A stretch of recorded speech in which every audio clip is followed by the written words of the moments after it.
Did you ever think you would make it? I feel I'm so close I could taste sweet victory.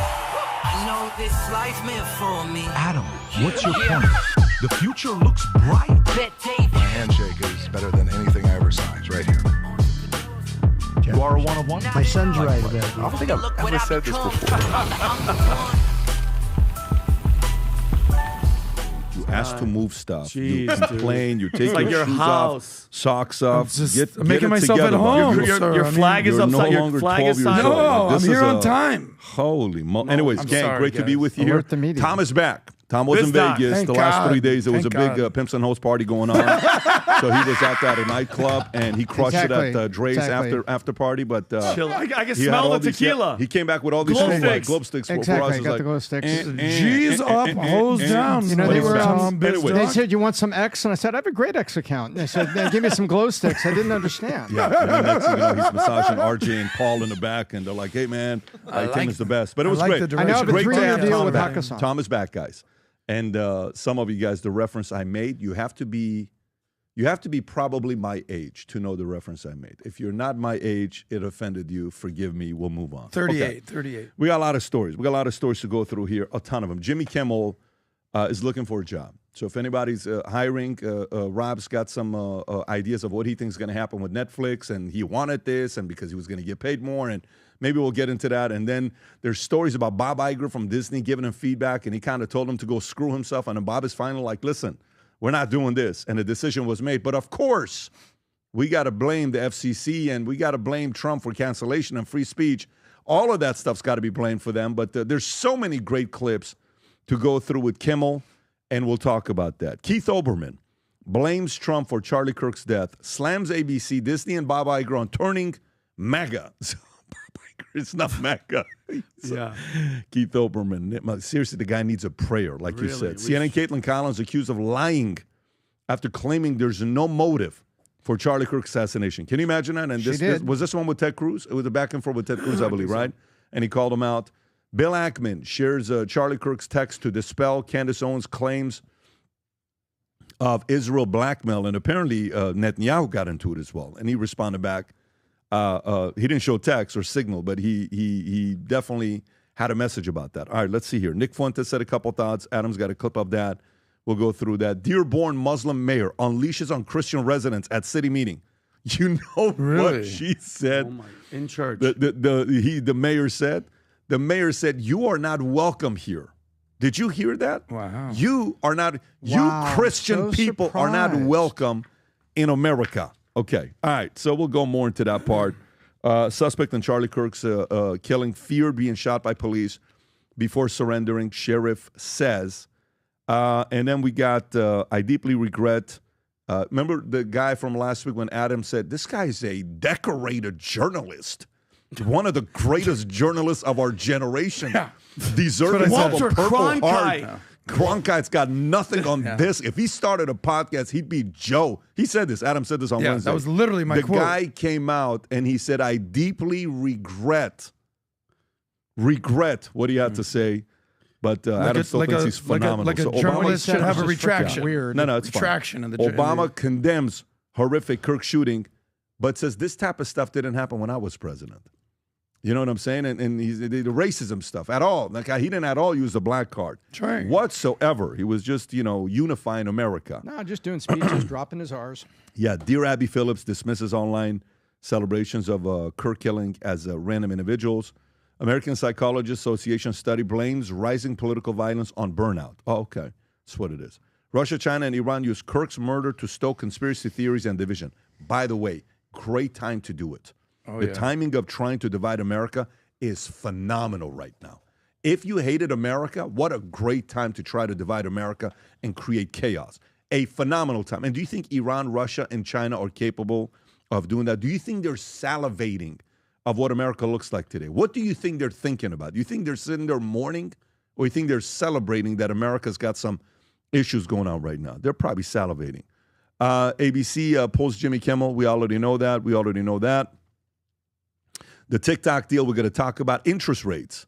Tom's been ecstatic. Fed approves quarter-point interest rate cuts and sees 2 more coming this year.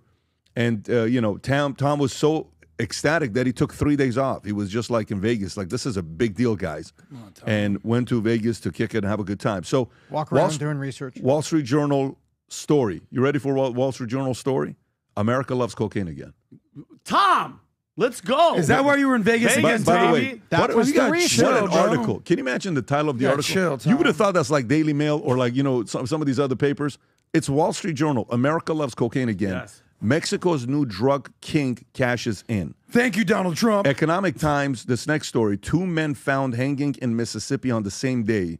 Suspicious death, stunned state. Okay, the 2 hanging. Kamala Harris says, allegedly, she would have picked Pete Buttigieg if he weren't gay. You know, Isn't that like, that's offensive? but she's on the left, so it's fine. That's like such an offensive DEI comment. She Like, can why- actually say that on a book tour. No one else can. Nobody else. Can you imagine if you would have said that you're going to run for being a mayor and you're going to choose your vice mayor and you say, I wouldn't have choose him. If he was straight, I would have picked him. Or You just would've someone gone, else on their own book tour, Man, I don't know about unrelated, that. and says, Pete wow, Buttigieg? By the way, I think Pete would have done better than Kamala. I think if Pete was the pick, Pete would have done better than Kamala. Kamala was a mess. But she's got a Still book, is. guys. If you want to read it, there's a lot of great stuff going A lot on. of with her. laughing and Well, he's got cackling a the whole time. 106% lower blood all right, alcohol Bondi level. and hot water, which we got to talk about over hate speech. The stuff that she said, it's not got good. people walking a little bit. It's like, I don't know if I'm with that, but we'll talk about that. NVIDIA takes a $5 billion stake in Intel, joining the U.S. government as a major shareholder. It's a very important thing there, and there's one part of it that makes both me and Tom uncomfortable. Maybe we'll talk about that. And Intel surges 18% after NVIDIA says they're taking $5 billion. Guess what happened for a minute? For a single minute, you know who was the richest man on earth? It was Larry Ellison at $450 billion. Jeez. Larry Ellison, his net worth went up in one day. What was it, $106 billion? In a single day, his net worth went up $106 billion. Think about that. You got to put billionaires in perspective. He actually owns one of the Hawaiian Islands. Yeah, no, he's got money. He's got room. He's going to be okay. So Jimmy Kimmel refuses to apologize, and there's a bunch of other things. Even David Letterman got involved. And then we have to show something about Ilhan Omar. Trump tweeted something about Ilhan Omar and her ex-husband that we have to address. And I'm going to show you guys a clip for UFC 2026. There's one person that may be the person in the fight, and I think people are going to be flabbergasted.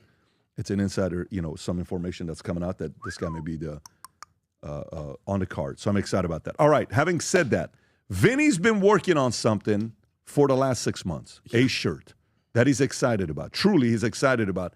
And I want Vinny to tell you about the shirt here. Go for it. Thanks, Pat. So guys, like Pat said, I've been trying to work on this shirt for almost a year, Pat, if I'm going to really break it down. And we, traveling, Italy, this, that, never got back to it. But now I think this is the best time, especially with the battle and everything that we're going through right now. I'm calling it like the faith-based line. It's a faith over fear shirt. I have the cross in the front, boom, in the front to let everybody know where you're at. And then I have this on the back. Faith over fear, and the Hebrews 11:1. Adam, you like this? Thank you, His faith is confidence in what we hope for and assurance about what we do not see. Everybody knows this. Jesus Christ was born over 2,000 years ago. None of us have seen him. Nobody's talked to him, but guess what? We believe. Okay, that's a faith. And the greatest story of faith I've ever heard, Tom told me, it was a centurion Roman soldier, and he saw Jesus, and he went up to Jesus, and he said, Jesus, my young servant is at the house, and he's paralyzed, and he's in immense suffering. And Jesus goes, shall I come and heal him? And the centurion, by the way, a Gentile, looks at him and says, Lord, I do not deserve to have you under my roof, but just say the word and you shall be healed. Think about that, Pat. So Jesus turns to his disciples and he goes, I have not found anyone in Israel with such faith. And he says to the centurion, he goes, go and let it be done just as you believe it would. Okay, and the servant was healed. That is faith, guys. So, and if you have faith and you are a Christian, you have nothing to fear. In the Bible, the command of do not fear, do not be afraid is said 365 times in a different variation. Okay, and that's one for every single day. So if you have faith, guys, if you have faith in God, in Jesus Christ, you have nothing to fear. Nothing to fear. And that's what motivated me. And I made this shirt. Boom, it's on the website, Pat. We have black, there's white, there's maroon, and there's different variations, Robbie. If you can, the shirt, boom, faith over fear. Sick. No, it's ridiculous, bro. Look at the white one. And by the way, like I wear my cross, guys? Yeah. When you wear this shirt, you don't need jewelry because that lets everybody in front of you know. And then when I leave, Respect. Boom. Gang. Boom. Go support it. Love it. Vinny's merch, Faith Over Fear. White, black, gray, red, pick and choose. It's out there for you to order. VTmerch.com. Okay, let's get right into it. With everything going on, I think the first most appropriate story for us to get into is Jimmy Kimmel. On Thursday, out of nowhere, we get news. No, on Wednesday afternoon, we get news that ABC has moved on with Jimmy Kimmel. Everybody was shell-shocked. What do you mean they've moved on with Jimmy Kimmel? And then news came out that the reason why this happened is because the FCC, and by the way, it was over these comments. Let's play the clip to what the comments were, and then we'll get into a couple other things. Go ahead, Rob.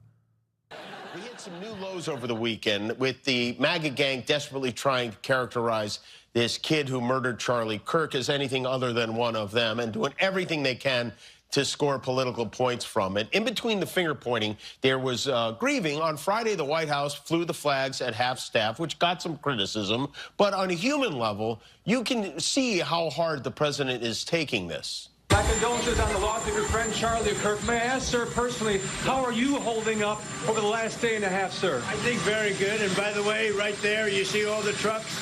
They've just started construction of the new ballroom for the White House, which is something they've been trying to get, as you know, for about 150 years. And it's going to be a beauty. Yes. He's at the fourth stage of grief, construction. There's demolition, construction. This is not how an adult grieves the murder of someone. That comment is made. Stephen A. Smith said something very interesting. He said, look, aren't late-night show hosts supposed to be funny? He says, that's not even funny. So what's funny about that? Like, at least tell a funny joke, right? At least make us laugh. You're not even doing that, which is the most simple question. This is the one. Yeah, 13-second one, Rob. Go for it. The only thing that I would say as it pertains to Jimmy Kimmel was, where was the joke? Because you're a late night host. And obviously that has a comedic attachment to it. Where was the joke? Obviously, he's right. So your job is to make people laugh. And I've said this for a long time. I have no problem with what he wants to say. Go be a pundit. Go apply and work at CNN. Go start a podcast and compete with Midas Touch. Go compete with some of the big podcasters. When they had their podcast during COVID, they actually did well. Him and his couple buddies that they had their thing going on.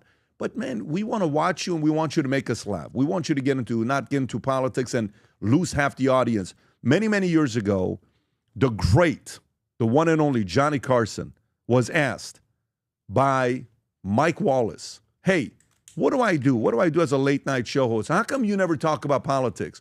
And he gave such a simple answer. And this is the interview. Here's the one of one. This guy is a one of one. There will never be another Johnny Carson. This is what he had to say. People say he'll never take a serious controversy. Well, I have an answer to that. I said, now, tell me the last time that Jack Benny, Red Skelton, Benny comedian, used his show to do serious issues. That's not what I'm there for. Can't they see that? But why do they think that just because you have a Tonight Show that you must deal in serious issues? It's a danger. It's a real danger. Once you start that, you start to get that self-important feeling that what you say has great import. And strangely enough, you could use that show as a forum. You could sway people, and I don't think you should as an entertainer. Bingo. Wow. Bingo. This is why he's Johnny Carson. He's right? He's a psychic. So, Tom, can you know some of the things? Maybe walk us through what happened with Disney, Bob Iger, because obviously the story here, when you hear that Bob Iger reaches out, and where's the story about Bob Iger, Rob? That is in the addendum. That is page... Yeah, there's a story that says Bob Iger reached out. Page 5, unrepentant. Yeah, unrepentant Jimmy Kimmel refused to apologize after Charlie Kirk outrage and planned to double down on MAGA attack report. This is a New York Post story. Let me read this to you here, and then, Rob, you can go to whatever you got up there with Jesse. Late night show, Jimmy Kimmel said he was unwilling to apologize for his remarks that blamed MAGA supporters for killing conservative Charlie Kirk, and said he was going to double down on attacking President Trump's backers before he was yanked from air. Kimmel learned in a phone call from top Disney exec Dana Walden on Wednesday afternoon that his show was being removed indefinitely. Deadline reported, citing sources, during the call, Kimmel reportedly refused to comply with calls from critics and the owners of dozens of ABC affiliate stations for him to apologize. Kimmel felt His remarks required no apologies. Another source told Hollywood Reporter that Jimmy Kimmel Live host also claimed that he was planning to call out his critics for the late attack on him, all while trying to clarify his comments about Charlie Kirk. Instead, Kimmel had claimed his comments were mischaracterized when he said during a Monday night show, which was the clip that we played for you. Tom, your thoughts on this? So there's a quick backstory. Can we do a quick Please. backstory here? So Jimmy Kimmel's contract is up before the end of this year. Yep. And he was getting ready to negotiate. And they were getting ready to not renew him. And here's why. Rob, can you quickly go to the chart?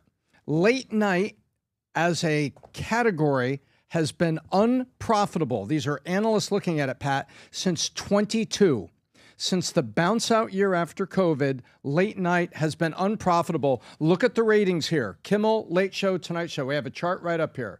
Look at that, Vinny. What is that? You don't need to be a math expert to look at that. And is that weird, Tom? It's all, everybody's watching because it was Trump, 2016 Trump. Correct. Everybody took the Trump. But people are done. And They're in tired. they say in 2022, all of the networks started suffering and saying that their late night, they had giant contracts. Remember, it's not just the host. They have producer contracts. You have Which one's Fallon, by the way? Late Show, right? No, the Tonight Show. Who's the Late Show? Colbert? Yes. Okay. Late Show. So Kimmel was, Fallon was number one. Fallon was number one. Barely. He crushed it in 2014, whatever that was. Yeah, he was, because that's right after Leno. You see Leno and then comes Fallon. At least Leno kept going at 0.96, 0.85, 0.85, then shows up 1.01. And then Fallon, year one, is on fire, 1.5 for 1.18, 1.02. And then by year 4, he fell below what Leno was and never recovered from it from 17 on. Go ahead, That's Tom. exactly right. So here's the backstory. Late night, unprofitable since 2022. They're about to negotiate with Jimmy Kimmel. And guess what? This gave them the reason they needed. And it was affiliates and advertisers that first went to Iger. And supposedly, as you just covered, Kimmel was going to double down. And Deadline Hollywood and some others were leaking out that some people on the writing staff kind of leaked, who are looking for jobs tomorrow, Vinny, right? Yeah. It's not just the star with the big contract. How many people are around, like a comedy show and stuff? You got like 12 there's people, so many directors, people, writers, good people everybody. with jobs, Yeah, right? line Do they want to producers. protect their jobs? Of course. Might they have whispered upstairs that says, hey, he's about to double down tonight. Yeah. If their job is on the line, too. I don't want to be really part of this. You guys can do it. And what happened was then Iger's people said, dude, you know, you're not doing this. You're not doubling down. And they pulled him off. But everybody runs to First Amendment and all that. This isn't First Amendment. This is an employee gone haywire. And you've got advertisers and other people. So let's put it into our perspective, Pat. You have a company. You're selling things. The customers are upset with the salesperson. The customers are upset with one of your employees. You know what you do? You say, go, wait a minute. Let's look into this. And an employee might get fired or put on the bench for a few minutes. That's what happened here. This was and by the way, Chris Cuomo got it right.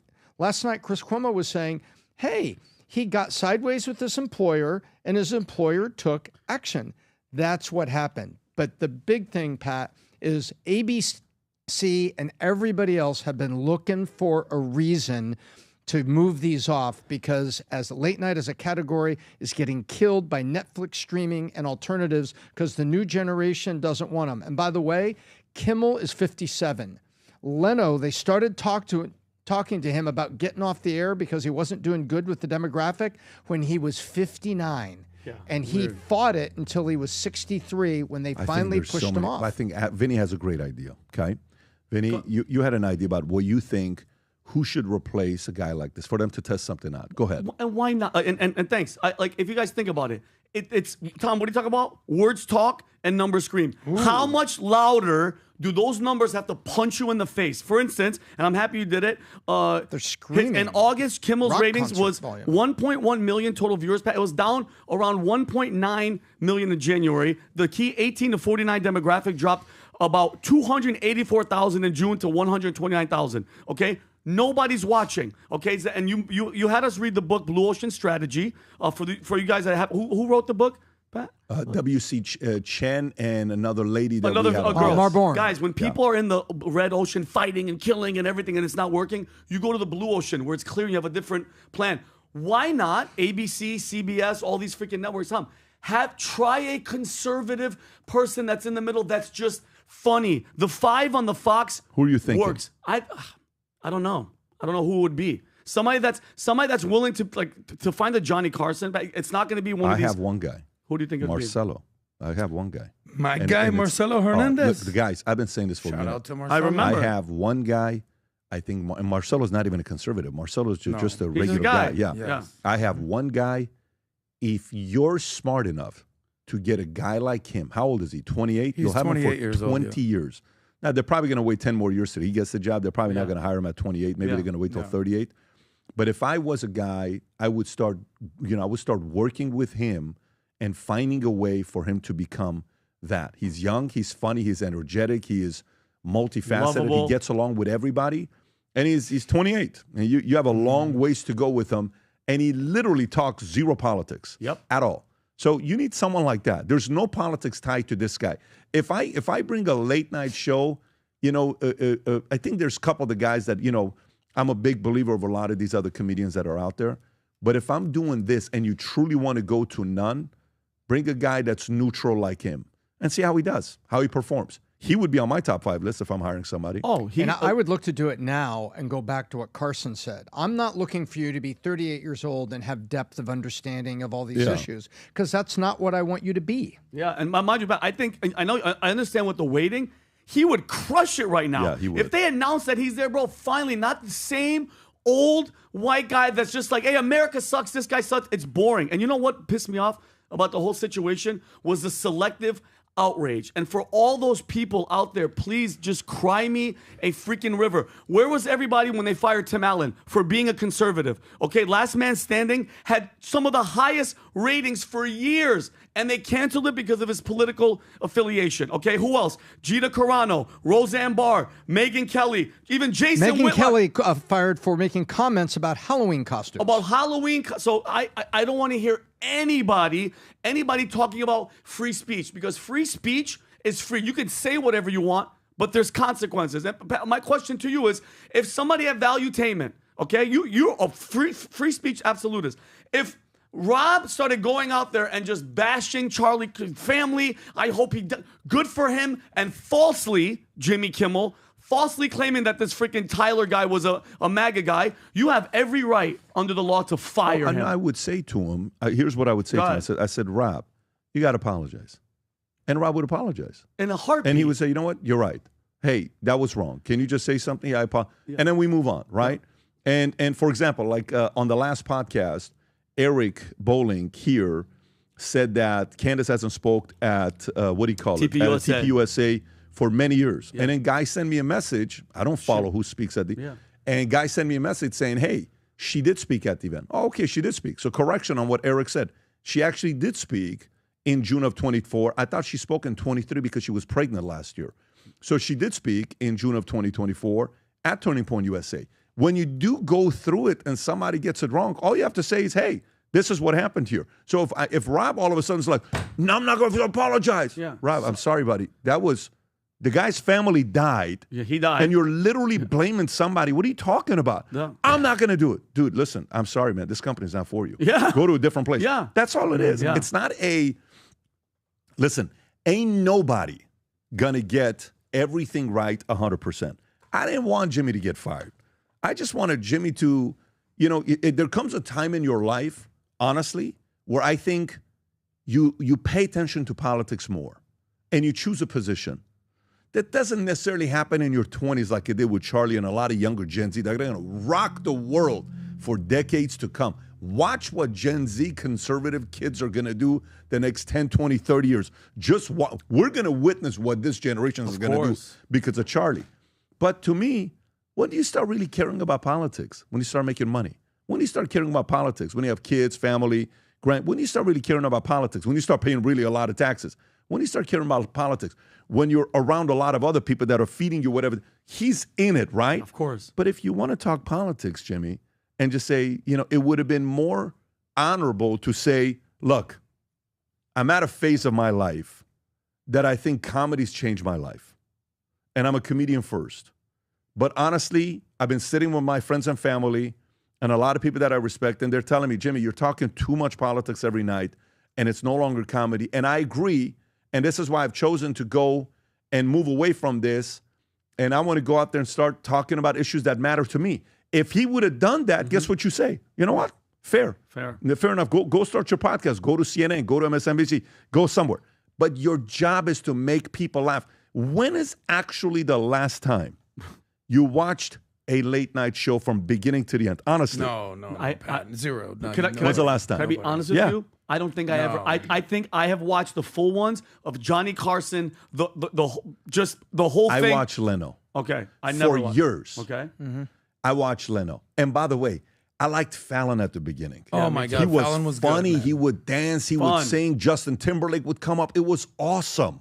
It was great. It was fantastic, right? This is a great business model of America.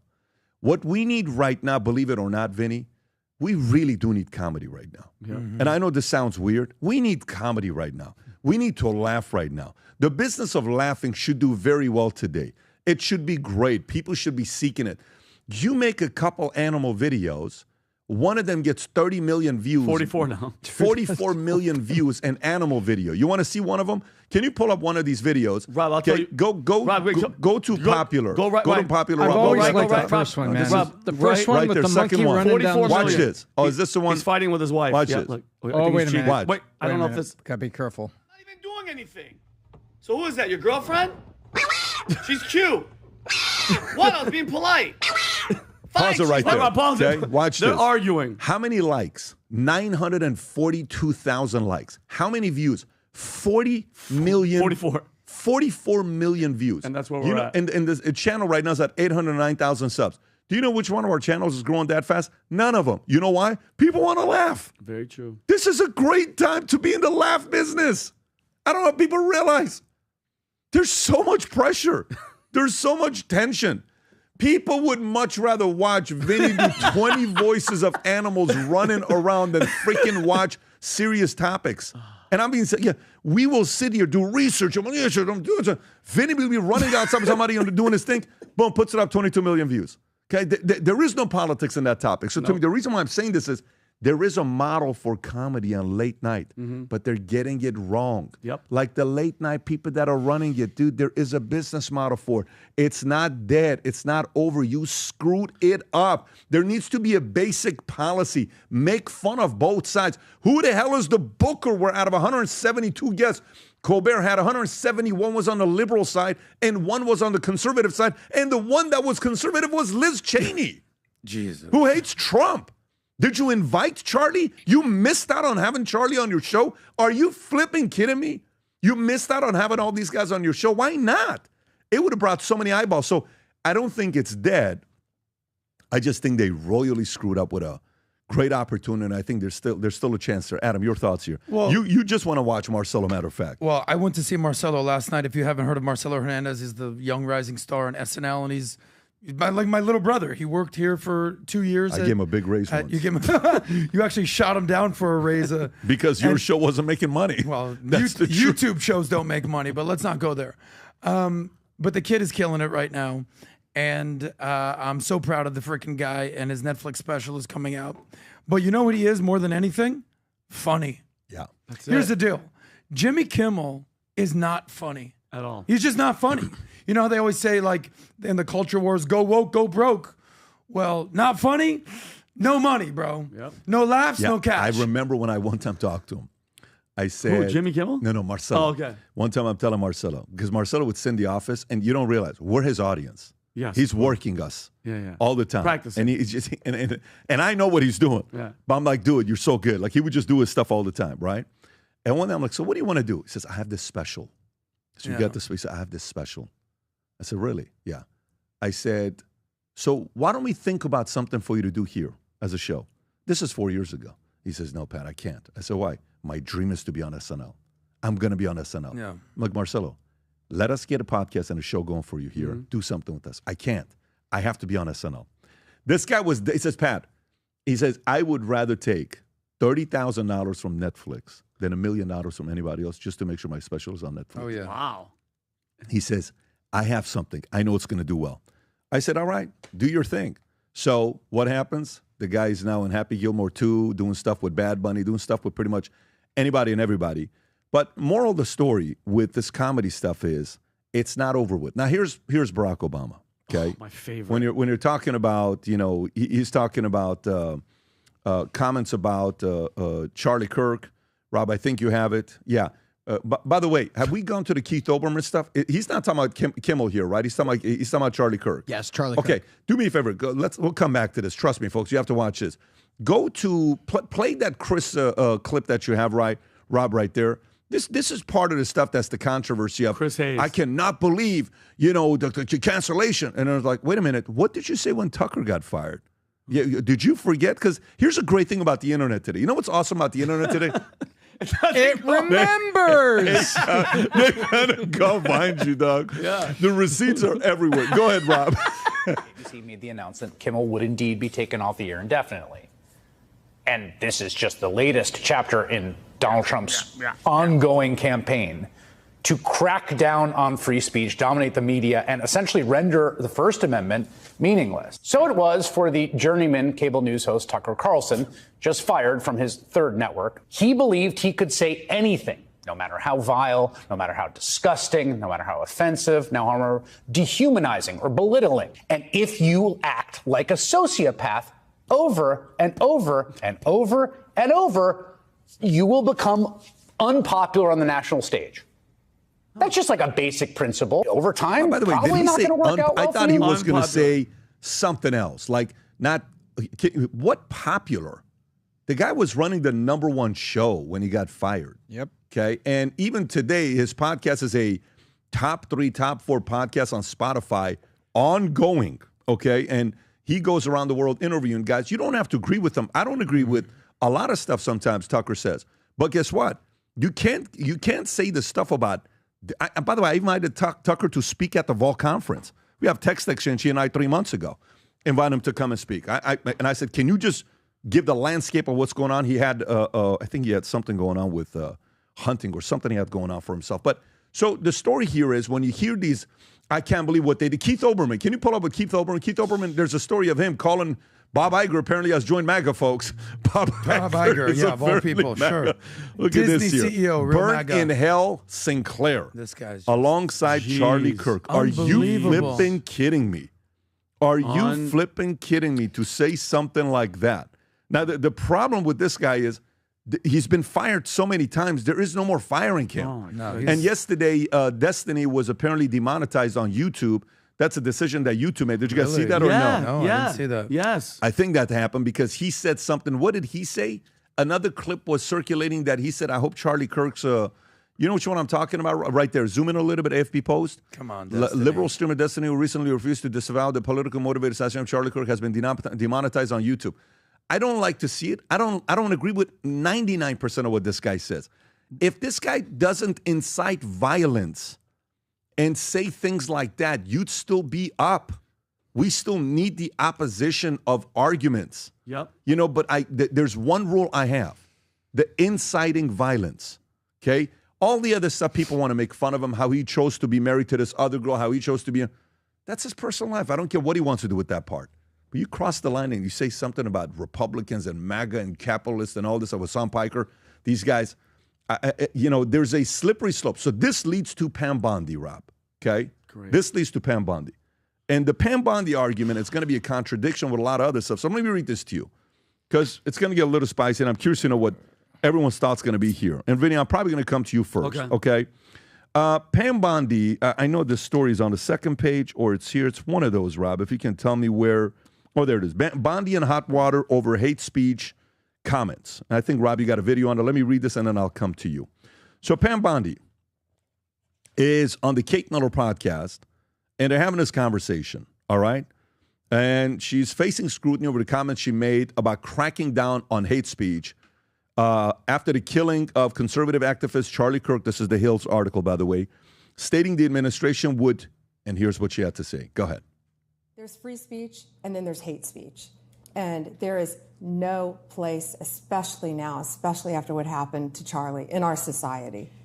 Do you see more law enforcement going after these groups who are using hate speech and putting cuffs on people, so we show them that some action is better than no action. We will absolutely target you, go after you, if you are targeting anyone with hate speech, anything. And that's across the aisle. You know how much that bothers me? Like, listen, and again, people always like, you're just a blind loyalist. I don't like what she's doing. Kash Patel, to me, is just one of the worst picks that Trump has done so far. Really? You think that? I personally don't think, Pat, the way he's handled himself with Epstein, and I get it. When you come into a position and what else outside of Epstein are you uncomfortable with? What else outside of it? Because that's a very strong statement you made. Everything that I've been seeing with everything that's happening right now and the way he's conducting himself in front of Congress as well when they're asking questions and you're not answering. By the way, I love the back and forth. I'm the freaking angry Can patriot. I ask you something real quick on that? So stay right there. Congress asking a question. What did you think of Kash and Adam Schiff? He went after him. Yeah, we loved it. We showed it when Eric was here. Because you said the way he talking to Congress. But that seemed to me pretty strong. No, very strong. And by the way, I love it. I would do the same thing. But when it comes to certain issues that you've been barking about for all this years to lead up to election, and I get it, people change once they're in. But once you're in, this is where I'm coming from, Pat. If I was doing all this, I'm going to do this, and I came in and they were like, hey, you're not going to do it. Guess what? You resign. I don't care how big of a news headline it would be. I know Dan Bongino's going through it, and we haven't even heard or seen. I think he shows up once in a blue moon. We actually see Dan Bongino, but I'm very disappointed. And for her, the number one attorney general, she's the number one law enforcement officer in the United States, okay? There's no such thing as hate speech, guys, okay? That's not a legal category under the Constitution. The First Amendment doesn't have an asterisk that says, except for words that we don't like, okay? Free speech is free speech, Tom. Period. And I'm a free speech absolutist. Okay, you can say dumb things, you can say offensive things. They'll get you punched in the face. You can get demonetized. Don't say something to an Armenian, bro. I agree. Well, that's They'll what I'm saying. get you. That's the price. Right. That's the price of living in a free country. You could say anything to me, Pat. I've been called a terrorist. When people say, I've been called this, or Spanish people, or the N-word, a terrorist, a sand. N-word. Like, no. Guess what? We get it all the time. And guess what? Yeah, there's a lot Do of it. Somebody might punch you in the face, and then you deal with that. But then you made a great point. When you're inciting violence, when you're saying, cut them open, like Hassan Piker, or whatever he said allegedly, the blood, and Destiny's openly said that he was plotting on murdering some guy in his freaking family. I'm sorry. I don't care what platform you're on. You have to, their actions there's consequences to your freaking actions. Okay, but the scary part is, Tom, when politicians and people that are under these politicians say stuff like hate speech, that verb, that label, it's up to whoever's in power to decide what counts. And that's what we saw under freaking Biden. We saw what they were doing. They were banning freaking the president of the United States off of Twitter and stuff for what? Well, that was the cancellation stuff. But Pam Bondi, she's the attorney general, and she should have said 4 things. I looked them up. Number 1, in some form, you say the price of free speech is free speech, and it may really upset you what other people say. Yeah. However, that's point 1. Point 2, if you incite violence, that is illegal, and you can get a knock on the door from law enforcement, to investigate what your motives are, what's going on there. If you slander somebody, you could get sued in court. Yep. And lastly, if you threaten a president or an elected official, that's illegal. We're going to come talk to you. But beyond that, we may not like it, but that's the price of free speech. That's all she had to say, is saying if people are crossing the line, the federal government is going to investigate threats against elected officials, inciting violence, and then you slander somebody, you can find yourself in court and you can get sued. Okay, so give your thoughts, because I got some thoughts on this. Thank you, sir. So, you did an episode not too long ago about the importance of the Constitution. So we have one of the youngest countries in the world. China's way older than us. India's way older than us. England's way older than us. United States, 249 years. We're about to have a birthday next year, big 250. But we have the oldest long-standing constitution in the world. Is that right, Pat? Yes. Hands down. Oldest constitution in the world. So it's working. And here's what it says. And I remember being in front of the Capitol in D.C., and I was reading my messages one day. And, bro, these guys get real creative with the hate speech. There's nothing worse than waking up, all right, let me check my phone. Oh, you dirty J, die, you son of... I was like, oh, let me just wake up a little bit. But free speech is protected And then here's the controversial one. Hate speech, no matter how offensive, no matter how much it hurts your feelings, is protected under the Constitution. What is not protected is incitement of violence. That's the yelling fire in a crowded theater, or literally encouraging someone to kill the president or kill somebody. That's what's going on here. Last point, Tommy Robinson just had that big get together, what a rally. Unite the kingdom. Okay, they don't have these free speech laws there in England. We see these stories about, a guy was just praying in front of a abortion clinic, arrest him. A guy made a mean tweet online, arrest him. We're so lucky we live in America. Pam Bondi, just know the difference between hate speech and incitement of violence. Do better. Okay, so Michael Francis, ex-capo of the Gambino family, told me something one time. He said, Pat, his father was Sonny Francis. If you don't know who Sonny Francis is like one of the most feared men ever in the history of the mob.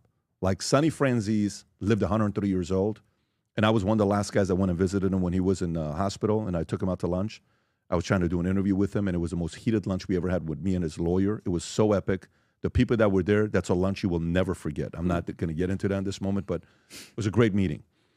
Sonny told Michael, he says, be very nice to some of the people that don't have power right now, because one day they will, and when they do, they're going to use their power against you. He says, respect the young guys coming up. You don't know who they're going to be one day. And by the way, what a true statement. So when I was coming up, a couple guys were not respectful to me, and I remember those guys. Because I was a nobody. It's like, who the hell is this guy? And everybody's experienced this before, Tom. You've experienced it. Rob, you've experienced it. Rob was just your regular employee. Rob, what was your first job? I don't even know what your first job was. 1099 talent booker for the podcast. You weren't even a W-2 guy for us, right? No, for the first 3 months, I was 1099. Rob was so quiet, nobody knew what Rob was doing here. And then Rob worked his way up and stuck around, and all of a sudden, look at Rob's, what he's doing today. So you have to be very careful with that. And when you go back 5 years ago, and we would upload videos worried if it would be taken down. I remember one time our YouTube channel had 2 strikes. And me and Mario are sitting there, it's like, dude, what do we do? I mean, what's going to happen next? They could all of a sudden make the decision to take it down. And so we would make videos on a mask. I made a video one time on mask. We had to go through it again and again and again and again and again and again just to make sure. I hope this thing doesn't get taken down. If you go on YouTube, type in Mask Bet David, I think I did a video sitting. Seriously? No, I'm actually. Remember that. The thumbnail had a mask on it, right? Thumb Bet David. We're looking at lawyers and all. It's so old. Keep going down. Right there. How many views does it have? Yeah, that video. Mask. Yeah, so you have to be like helpful or a hoax 5 years ago. We're like, man, we're lawyers. I don't know, we should put that. You may get a strike. You may get this. You may get it. You don't want to do that. You don't want to do this. And I'm just kind of going and pointing and saying, can the mask really protect us from it, right? I'm just showing the test for them. So now you have the power. So many great people got canceled during that time. Now you have the power. And you're going to use the same thing and do the same thing they did? We don't want you to do that. Nope. And we went through it. We don't want you to do that. The only place that I have no tolerance for, guys make a lot of videos about me and they trash me. The evil YouTuber, the this or that. So let me tell you, Patrick Bet David, insurance, the way he made his money. Yeah, I ran an insurance company, and a company came and paid us $250 million and bought the company from us 3 years ago. I'm no longer the CEO of the company. After 9 months of research. After 9 months of research. Yeah, but let me tell you, and you know what it is? I don't blame a lot of these guys that make these videos. Insurance is very hard. Sales is very hard. So the one guy that wasn't supposed to make it now makes it and sells it, and the guy cuts a check for $250. Now let me tell you what this guy's. I don't want those guys' video to be taken down. Yeah. But the only time I have a problem, and I have zero tolerance for this, the only time I have a problem, if you joke about something that is inciting violence and threats to that person's life, you just cross the line with me. That's where mine stops. I am very easygoing until you get to this point. Disagree politically, disagreeing, I don't even like name calling. I don't like name calling, but you can call people names. You can use words. You can say whatever you want with all that stuff. That's the risk you take for, saying what you're saying. But the moment you go to inciting violence, that's like why in capitalism we need monopoly laws. And a lot of people have crossed those lines. And once you go there, these people have family, they have kids. I don't agree with a lot of things with a lot of people politically who say what they say. Dude, there's a lot of crazy stuff that's been said this last week. A lot of crazy stuff that's been said this last week. You hear Nick Fuentes, you see Candace, you see Tucker, you see us, you saw what Eric said, you saw what all these people are saying. Guess what?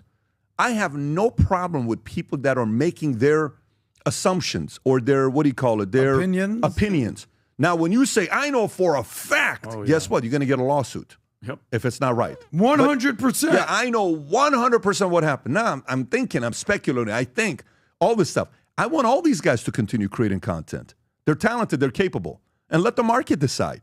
But to me, you cross the line and you incite violence to Charlie's family, to Nick's, to Candace, to anybody, to Pacman's family, to pick anyone, to the Midas Touch family, to Obama's family, to MTG's family, to any of these people's names, I'm not a fan of that, period. That's when you draw the line. So I think Pam Bondi, as they're going through and they're doing some of these interviews, they have to be very careful. We need all these voices. We don't have to agree with them. By the way, when the Constitution was built, we just got to go back and study the Constitution a little bit more.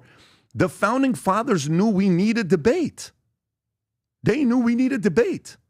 And it was a lot of holes. By the way, at one point, when they were going through, the Union was trying to find a way to eliminate the slavery. You know what were the two states that did not want that to happen? Do you know what were the two states that kept fighting? And they were so worried about if they go ahead with, making slavery illegal, there were two states that were asking to be removed from the Union. They're like, hey, if you do this, we're going to be out. You know what those two states were? Is it Georgia, South Carolina? Georgia, South Carolina. Those two states. They're like, no, we're not with this. Georgia and South Carolina are like, no, we're not going to be doing this. So, but no, we need this and this. And then they're going back and forth on what the argument was. And one time, I think it was Jefferson that sat there and he said that the problem with slavery, why we have to get rid of it, is you're making the slave hate the country by doing this. Vinny, what a powerful thing they said. Jefferson said, by doing this, you're forcing slaves to hate the country. We don't want that. And he says, number two, you're making slave owners become tyrants. And that's how they'll do business with other people because they have so much power. Neither one is good for the country. So the debate, because the South was a lot of the Democrats, they liked the slave owners, they were all about the slave ownership, and everybody else was like, no, we don't want to do this. We got to move on. Everybody's got to have the rights, right? George Washington, a lot of these guys were not for it. And there was even a couple guys that would call them men. They would not call them slave or, all this other, hey, we have a relationship. We're doing this. And eventually it was done. We need debate because we may have blind spots with our arguments. But, dude, you're going to talk about inciting violence? No. If anybody is inciting violence, I would actually be more proactive on watching influencers that are inciting violence and going and knocking on their doors. Only if you're inciting violence. If you're inciting violence, we need one of these. Yep. Hey, we're here to talk to you. What's that? Listen, man, these are 3 clips. Yep. Here's what you said. You have 2 choices. Boom, boom. And by the way, it's not even demonetization to me. It's not even demonetization to me. It's that message is not needed. You have influence. So that person has to be, like, how sometimes you scroll, what do they give you? They give you...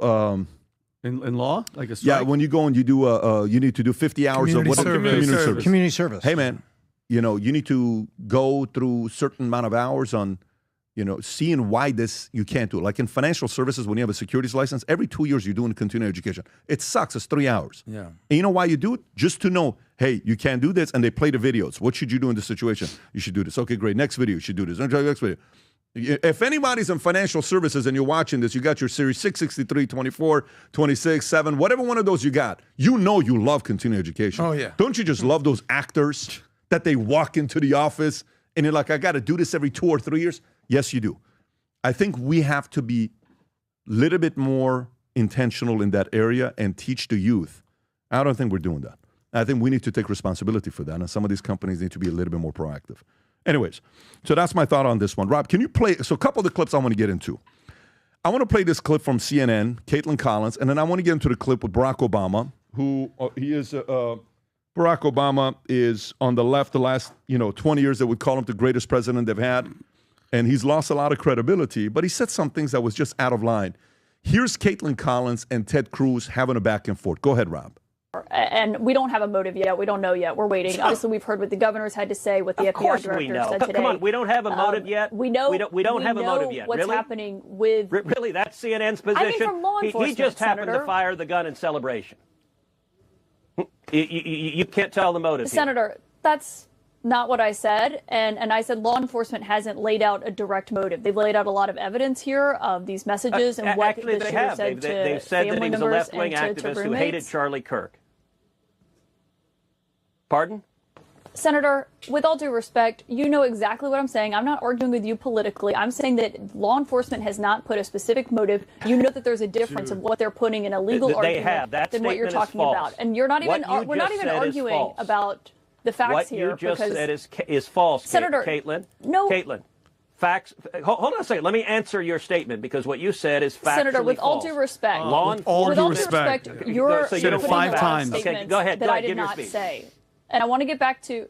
We just laid out the facts. You in the just opening said of law the show, enforcement has not made out a motive. That is objectively false. Spoke to the Deputy Attorney General. Pause right there. Okay, so Ted Cruz pushing back. Is CNN going to come and ask her to apologize on that?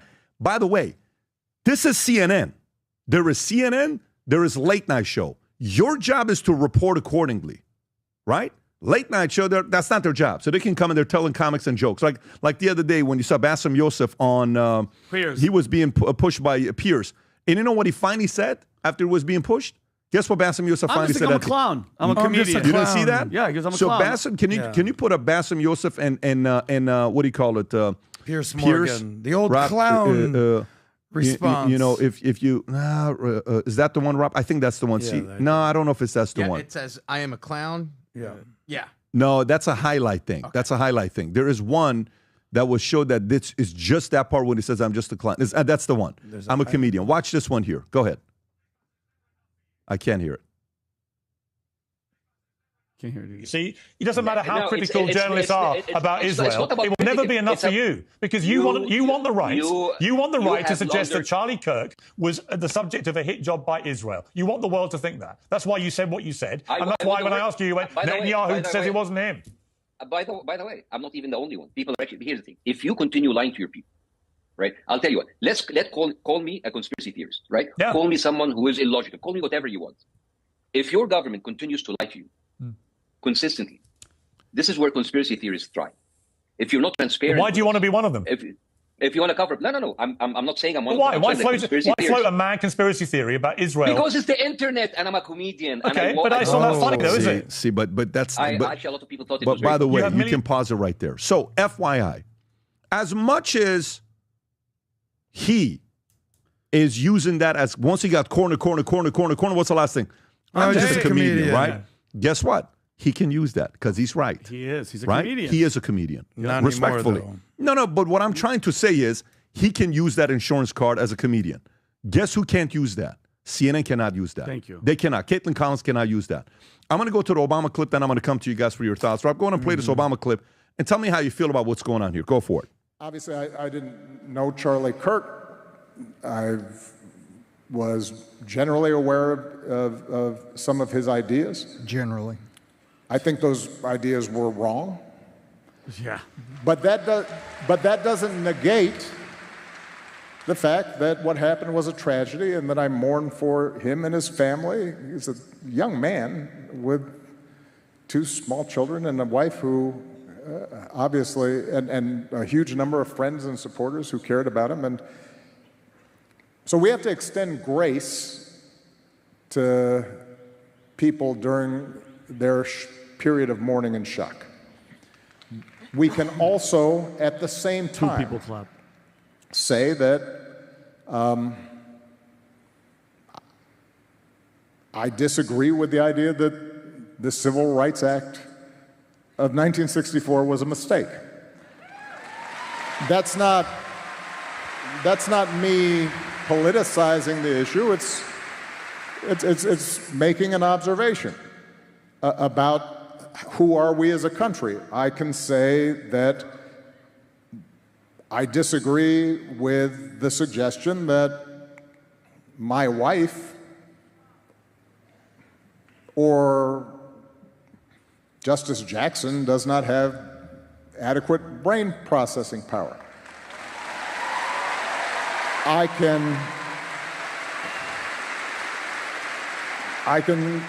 can say that I disagree that Martin Luther King was awful.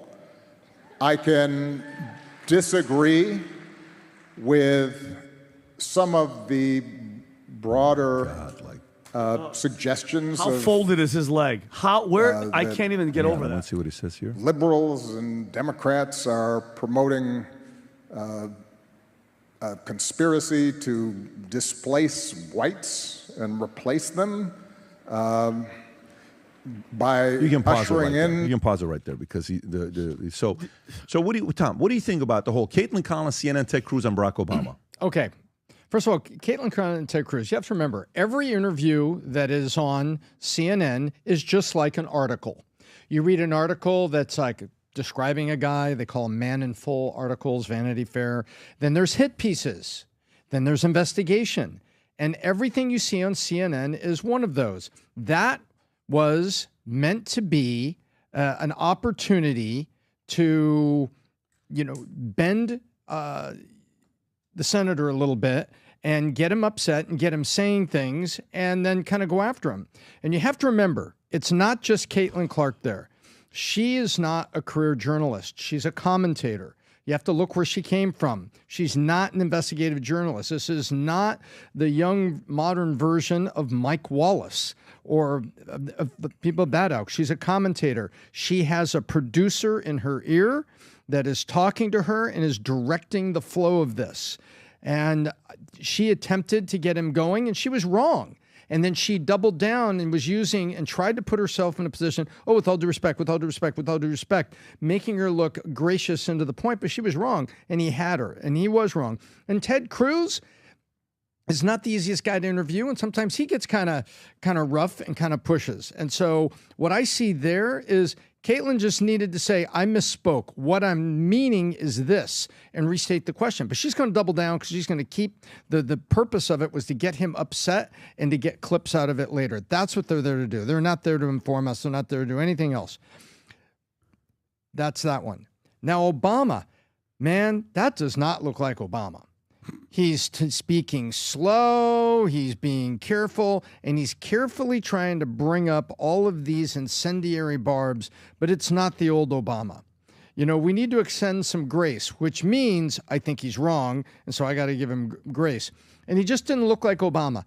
Obama got paraded out at the end of the election, and it didn't do any good.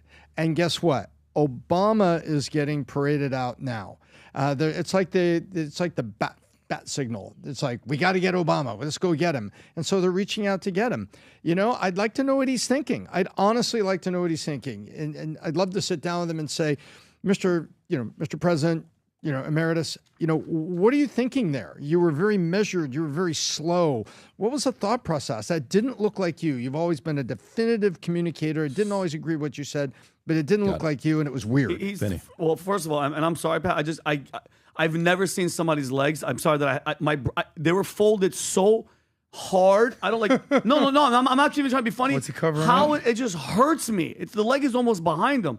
But anyway, or in regard to what he's saying, Pat, for somebody to be respected, he's actually in shape, can play basketball. 100%. He's very active, so he's taking care of his health. Oh no, for sure. I can't sit like that. I've never seen you sit like that. But we know way more about basketball than him. I'll tell you that. I know more than no. No. Trust me, Pat. We did a pick and roll right now, bro. I'm dunking that. I know basketball. Go check it's an orange thing. Go ahead. So for someone, and look at just the blatant lie, like. He's like, I didn't know him well, but he just went through a list of 5 things in order, in depth, about what he said and what he feels and his points of view. So I don't buy none of that. They know exactly who the hell Charlie Kirk was because his voice was huge. That aside, when it comes to Kaitlin Collins, it is more of a question about, do you think these talking points, her attitude is because they don't want to take accountability because they know networks like CNN are the ones saying all this stuff, the fascists, the dog whistle, the rallying the troops, so to speak, that do stuff like this. So is she saying it because she's getting orders from the top to say this because she can't admit to that. She can't say, well, we know that he's a leftist. We know that he's, he called Trump a fascist, wrote the stuff on the, we kind of take a little bit of fault for pushing this ideology and this rhetoric that might have pushed them. Vinny, Why you do they can do answer that? your own question. Does she do her research and write her show, or does CNN's political people from their angle? CNN, for sure. There you go. But I'm saying, though, so my question to you is, so she's just willing, and I get these people are out there, she's just willing to take a paycheck, To just be a give me the money, commentator and I'll be say, more left than she was 15 years ago. Yes. And that's what it is. Okay. And that drives me nuts because you're the networks, the MSNBCs, the CNNs, and all those freaking pundits out there that keep saying the word fascist, Hitler, Nazis, and they're scared to take accountability for what they do because a lot of people go, you mean calling somebody a fascist is going to make me do something? Yeah, guys, we're normal. But those crazy, those Tyler, furry, transgender, whatever the hell they are, they keep hearing it. Guys, they're weak. They're weak and they're captured by evil. And that dog whistle, it takes one person. It takes one person to go in freaking Butler and get on that roof and try to shoot Trump, which I think there was another person, but that's another one. Or this Tyler guy. Don't forget the water tower. Yeah, exactly. So I think it's lazy, and I think Obama's lying about saying, "Oh, I really didn't know him." You know exactly who the hell Charlie Kirk was. Look, you say this all the time, Pat. We need a synergist in this country, and we need it bad. Who's unifying people at this point? I mean, you talked about this the other day, I believe, with Candace. Just like, calm down. You're increasing the flames. You're increasing the temperature. Who's the synergist out there these days? Is it Obama? No. Is Trump unifying people? Hardly. Was the Pope? Definitely not. Well, maybe this new Pope, we'll see. Is LeBron? Is Tucker? They say with great power comes great responsibility. It's so easy at this point to quote unquote dunk on the other side. Gotcha. We own the libs, bro. We crushed you on that one, dog. All right, point, right side. Oh, we fact check you. You're lying. Got you. That's so easy to do at this point. We're all guilty of it. I'm guilty of it. We're all guilty of it. But, Pat, last night I was with Marcelo and he's doing his stand-up special. After the show, for an hour, we hung out in the green room. We were just talking, and we were talking Charlie Kirk, and we were talking politics, and we did it. And we did basically a podcast, to be honest with you, the type of podcast the world needs to see. A black guy who loves Trump. He's doing a Trump impersonation. Marcelo, whose mom fled Cuba, hates communism, but they're also Hispanic, Latino, so they're like, well, what's going on? You're kind of vilifying Latin. And we talked about the concept of having grace and being a unifier and being like, listen, guys, we have so much more in common that divides us, but we want to amplify the far left and the far right. And we think that everybody on the far left, if you're a Democrat, well, you're evil, you eat children, you eat babies. It's like, that's the far, far, far, far left. Or if you want to vilify the far right, you're racist. It's like, dude, nobody's hanging people from trees these days. Calm down. Everyone wants to be right. Everyone wants to get their clip. Everyone wants to go viral for dunking on the other side. They said, we interviewed the guy Rick Sanchez years ago, and remember his famous quote? If it bleeds, it leads. It's so easy to dunk on the other side, to talk trash. It's way harder to see, hey, man, I hear you, bro. I hear you. Charlie Kirk attempted to do that. Don't get it twisted. But people out there think that all he did was going around dunking on the other side. I would argue that he made his entire career by attempting and trying to find common ground. But people will clip the worst of the worst of the worst. And then you have Barack Obama. Barack Obama basically saying, I disagreed with him on pretty much everything, but, he doesn't deserve this ending. Really? Jamie Lee Curtis was like, I found everything he thought to be abhorrent, and I disagreed with everything. No, you didn't. You actually didn't. But that's an easy thing to say. We need more unifiers. We need more synergists. Let's find common ground and work together.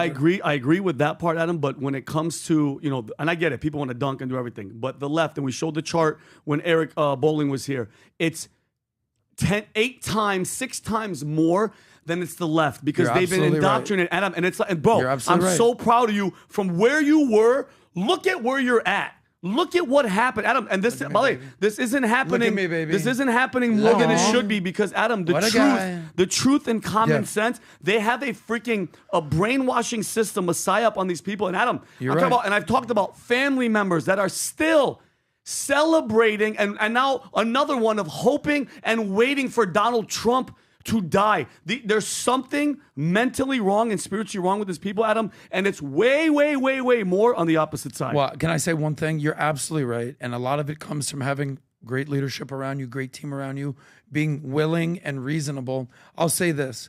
One of the things that the right would always say, I think Ben Shapiro coined this, he goes, facts don't care about your feelings. Facts don't care about your feelings. Correct. The facts don't. But people actually do have feelings. Good luck telling your girlfriend that you're fighting with, babe, don't worry about it. It's not that big of a deal. That argument will never end. Babe, it's not that big of a deal. What's with your feelings and your emotions? That's all they're thinking about. So, to dismiss people's feelings and emotions is dismissing their actual reality. Yeah, but listen, respectfully, Barack Obama was so divisive in America. I fully agree. He divided America in ways that we hadn't had for many years. Every time something happened, he would use a race card. So did his wife. So people got sick of it. It was just getting too much. And every time he was president, every problem ever happened. If you remember the one phrase used all the time, I inherited this administration. Yeah. We had to hear that for 5-6 years. People got tired of it. Having said that, where we are today, you're not going to get rid of people that are going to be doing their loud podcasting stuff and doing all that stuff. There's a massive business model for that. People are going to follow that. It's not going to go away. The reality of it is whoever chooses to play the synergist position are typically the most hated people. Whoever chooses to play the synergist position is typically the most hated people. There's a reason why we don't take sponsorship money on PBD podcasts specifically. You realize every time people are like, I can't believe you're selling merch. Yes, because we don't take sponsorship money. I can't believe we don't connect. Yes, because we don't take sponsorship money. I can't believe we don't consult. Yes, because we don't take sponsorship money. What's your point? We don't have to answer to anybody because they told us what to do here. And we have control of our companies. We own all our companies. We're majority shareholders of all our companies. We just made a massive announcement last week at the Vault, which I'll make the announcement here to all of you guys here soon because I got to go shoot the video with them and then I'll make the announcement to you. But everybody's playing different role. No one's here trying to judge anybody else. All I'm trying to say is as we're going through this next phase and all these guys are coming out of nowhere acting like they were unifiers, Obama was not a unifier. The last time Obama was a unifier when he gave his DNC speech in 2004. The moment he became the president, he started dividing America in a massive way. And we have to hear the rhetoric every day on how he got a Nobel Prize for doing what? Nothing. 9 months Giving after a being speech president. at the Berlin Wall. So, that there's nothing there for us to sit there and recognize. By the way, Byron Donalds and Rashid Tlaib, I don't know if you guys saw this one or not. Did you see the back and forth between the two? She's unbearable. I want to play two clips here. I'll go with this one, and then I'll go over to the best friend clip. I'll show it to you guys. But this is Rashid Tlaib and Byron Donalds going at it nonstop. Go ahead. By the way, did they misspell her name, or am I saying it wrong? It's Rashid Tlaib, but it's spelled with some go ahead, Rob. Weird conjunctions. It's really important. We need to stand up against this fascist takeover. That's not a bad word. Yeah. It's a fact. And here in D.C. and across the country, it is so incredibly important, Mr. Chair, that this committee does not allow rhetoric that defames and or paints Washington, D.C. in a way that you all haven't really truly seen. You're just reading it. No, you're just reading it or something off of some. Will the gentlelady yield to a question? Yeah, I think it's really important. Will the gentlelady yield? No, I don't yield. I don't even have time. I can tell you don't have time to expire. It is expired, but Mr. Chair, but you all live here, and you're not telling people the beautiful parts that you do see in our nation's capital. And no, it's just wrong how we're doing it. Chairman, I think it's insane that the gentlelady doesn't have an argument, but she's going to refer to me and some of my colleagues. We were from the Third Reich. This is insane. You're going to look at 14, 15-year-olds as a bunch of criminals? It's insane. Do I look like a member of the Third Reich to you, Ms. Tlaib? Is that what I look like to you? You're the one taking your voting Is that what you think? Is that what you think? Oh, God. Is that what Imagine you think? being in a house with her. I think it's radical and I think it's insane. And I'll respect everything that you say. But to say something like that to myself and a lot of my colleagues is way out of line. It's way out of line. Look at the witness. Regular order, Mr. Way out of line. Regular order. That's okay. But it's okay, right? That is not how It's okay, right? You hold yourself accountable before you talk about Hold Washington, myself D.C. accountable. Hold your own self accountable. How about that? Hold your own self accountable. How about that? Imagine being married to her. Good luck. Oh my God. Arguing with an emotional can't she angry identify woman. as a man and take 3 right? steps You're toward him? watching that exchange between the two, right? Going back and forth. And by the way, kudos to Byron Donalds, man. He stayed poised the entire time. Respect to him for what he said, right? Staying poised the entire time. At the same time, there's another incident of who was the one in the church, Rob? That he's saying Ilhan Omar. Ilhan Omar's in church saying in Dearborn. Go ahead and play this clip, Rob. Play this clip on what this lady at this church is saying, Ilhan Omar, and then Trump comes out and tweets about it. Trump comes out and tweets about it, and then next thing you know, you're like, wait a minute, what just happened here? Is she talking to a Christian church, telling them what to do? Oh my God! Watch this clip here, folks. Okay, so this is a Christian church, Ilhan Omar, and look what she has to say. Those of you who are interested in rewriting this hateful man's history are full of shit. By the way, shame on every single person in that Christian church that let a Muslim freaking woman go in there and cuss on the pulpit where the altar is. Are you what? And clap. What the hell did I just see?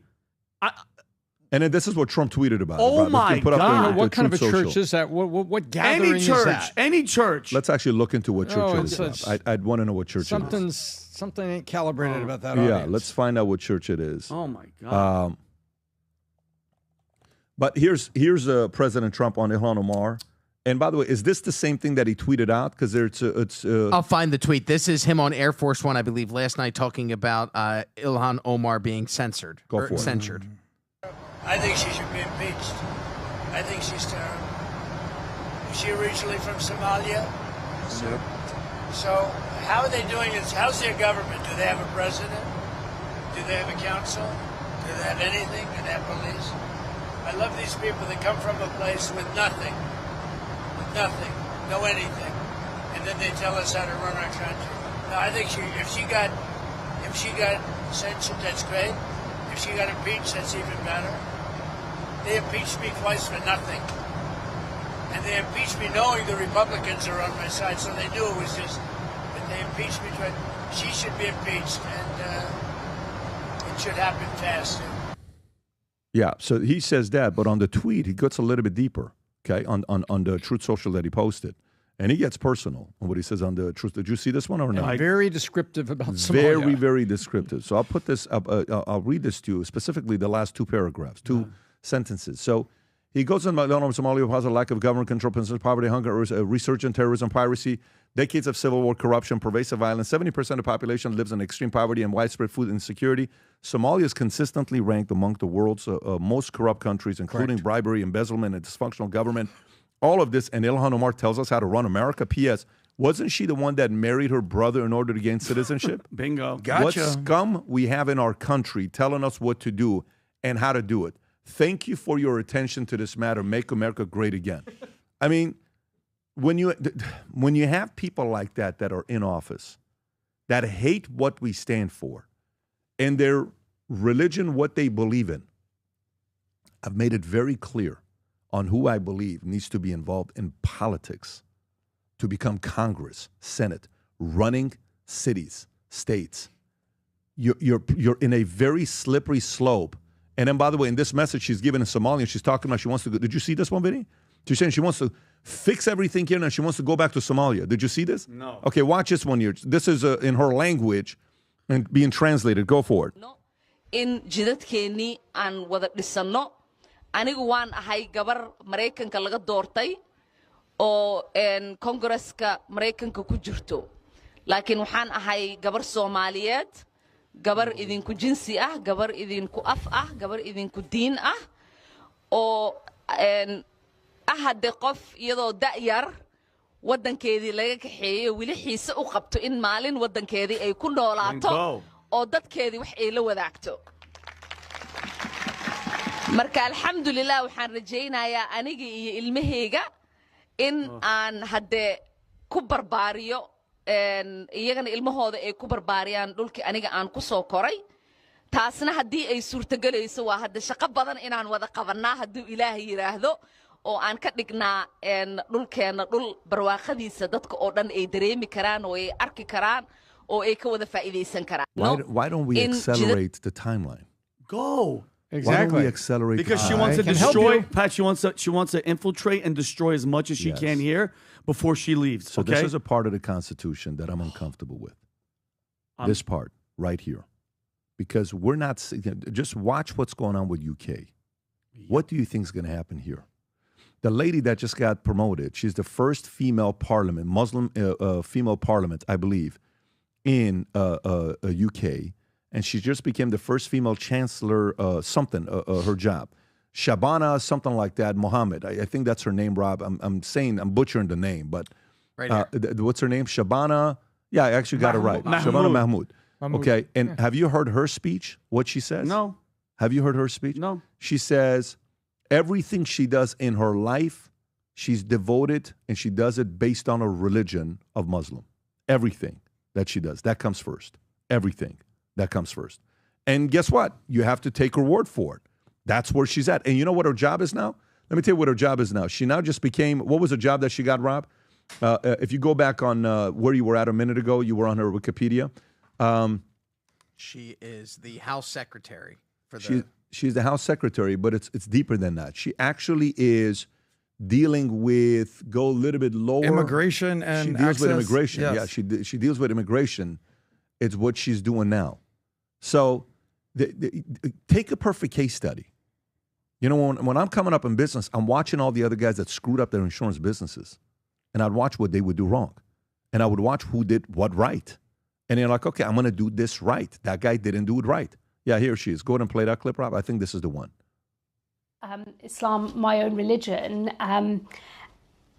Like a lot of practicing Muslims, my faith is the most important thing in my life. It is the absolute driver of everything that I do.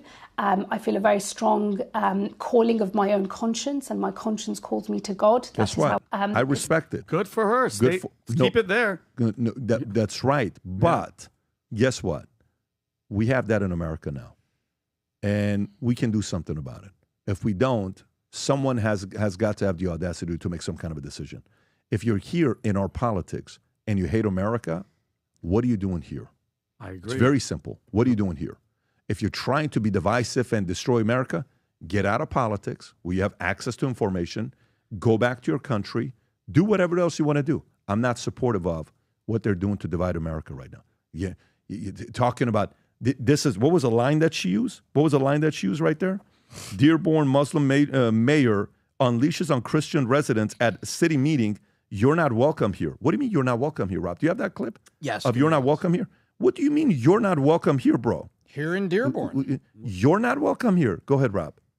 I mean, Hezbollah, bombed the embassy in Beirut, and including many Americans. So I just feel it's quite inappropriate.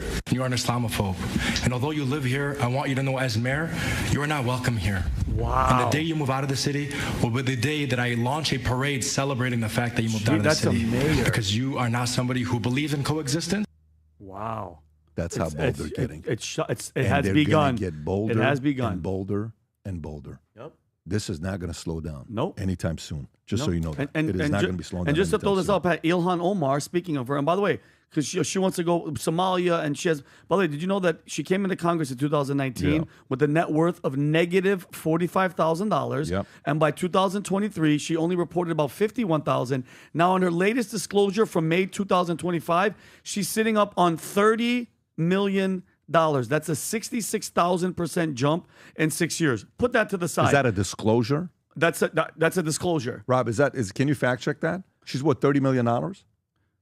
Ilhan Omar. Ilhan Omar is not worth $30 million. They're gonna. Let's see what. How is she worth $30 million? You tell me. As a representative from Little Mogadishu, Minneapolis, her household Minnesota. net worth, including husband, is estimated to be $6 to $30 million. That's a big range. Much of the value comes from business associated with her husband, a winery, S2 Wines, valued between $1 to $5 million, and a venture capital from Rose Capital, she's got valued money. at $5 to $25 million. Which she said Omar's office has pushed back on claims that her personal net worth is in the millions, pointing out that The disclosed valuations are share and partner business assets, not necessarily what she owns. She has said that she still has student loan debts and given a range of her household. Rob, can you type in who her husband is? Who is her husband? Is it that guy that she married? That allegedly sounds like he's a capitalist. Ironically, sounds like he's doing a great job. Can you go see who the husband is? Type in Tim Minette. What a great name. Let me see if I understand this. A Muslim's husband owns a winery? I thought she married her. Oh, checking my notes. That's against the rules. And a sausage factory. What is going on here? Go a little bit lower. But wait, what about the guy the married guy? I thought he was Somalian. Omar's member of squad. Okay, Ilhan Omar. I want to know about her husband. That's what I want to know. Okay, what is her husband? Okay, what does Tim Minette do? Go a little bit lower. Minette is a political consultant, fundraiser, politician. According to his firm website, he has raised over $100 million for a member of organization. Also worked with Angela Jolie's Global Action for Children Foundation. On top of that, he's alumni of University of KwaZulu, Natal, in South Africa, and said to have deep connections in both Washington, D.C. and Hollywood. And his legal troubles. Go a little bit lower. Troubles. In June, Minnesota Reform reported that Minette and his business partner were accused of fraud and breach of contract in relation to their wine and marijuana business ventures. Not only fraud have never their happens enterprises there. since collapsed. The pair are facing multiple lawsuits. Go a little bit lower. Go a little bit lower. Go a little bit lower. That's as far as it goes. Okay.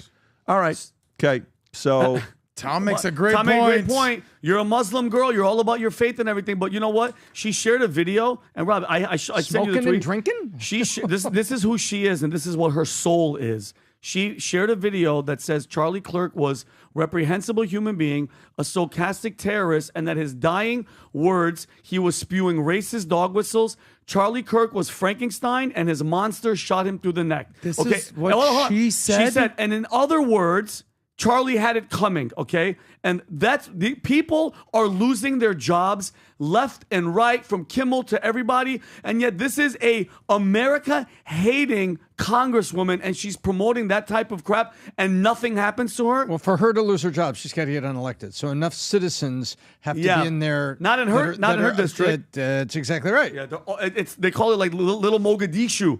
What does that tell you about what she is? But guess what? They want this they want the smoke. They're going to get it. Trust me. It ain't going to be good for them. Not all immigrants are created equal. Like if you go down into Miami, down to Little Havana, you're talking about Little Mogadishu, Somalia.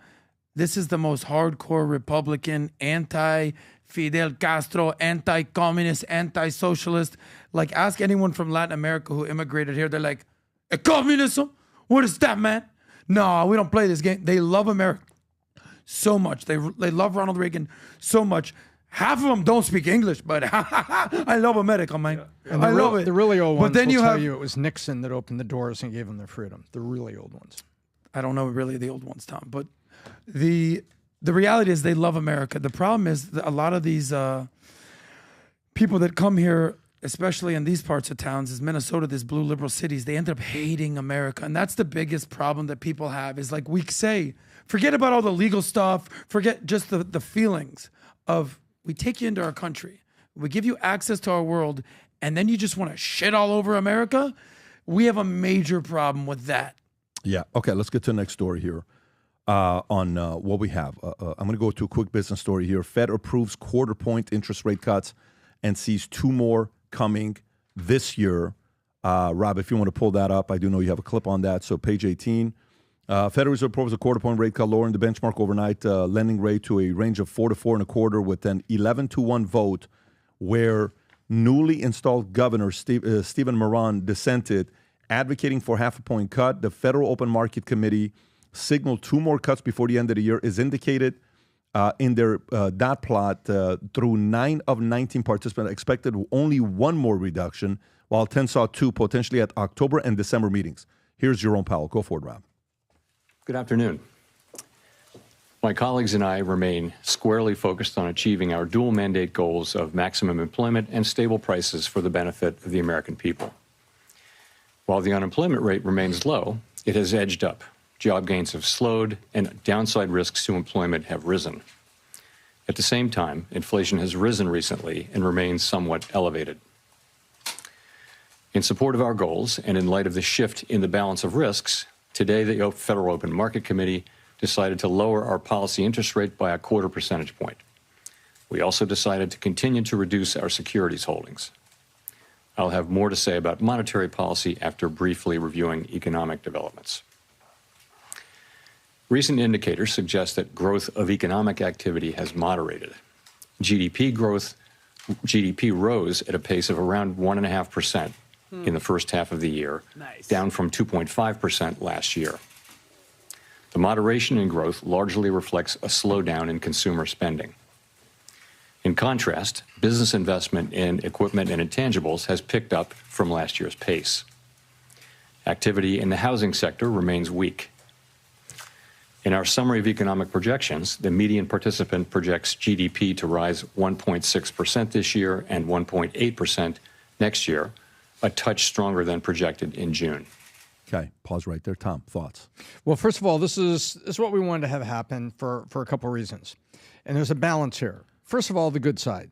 The good side is we just made debt for businesses a little less expensive. But more importantly, we made our debt, the national debt, less expensive because we pay interest on it based on this.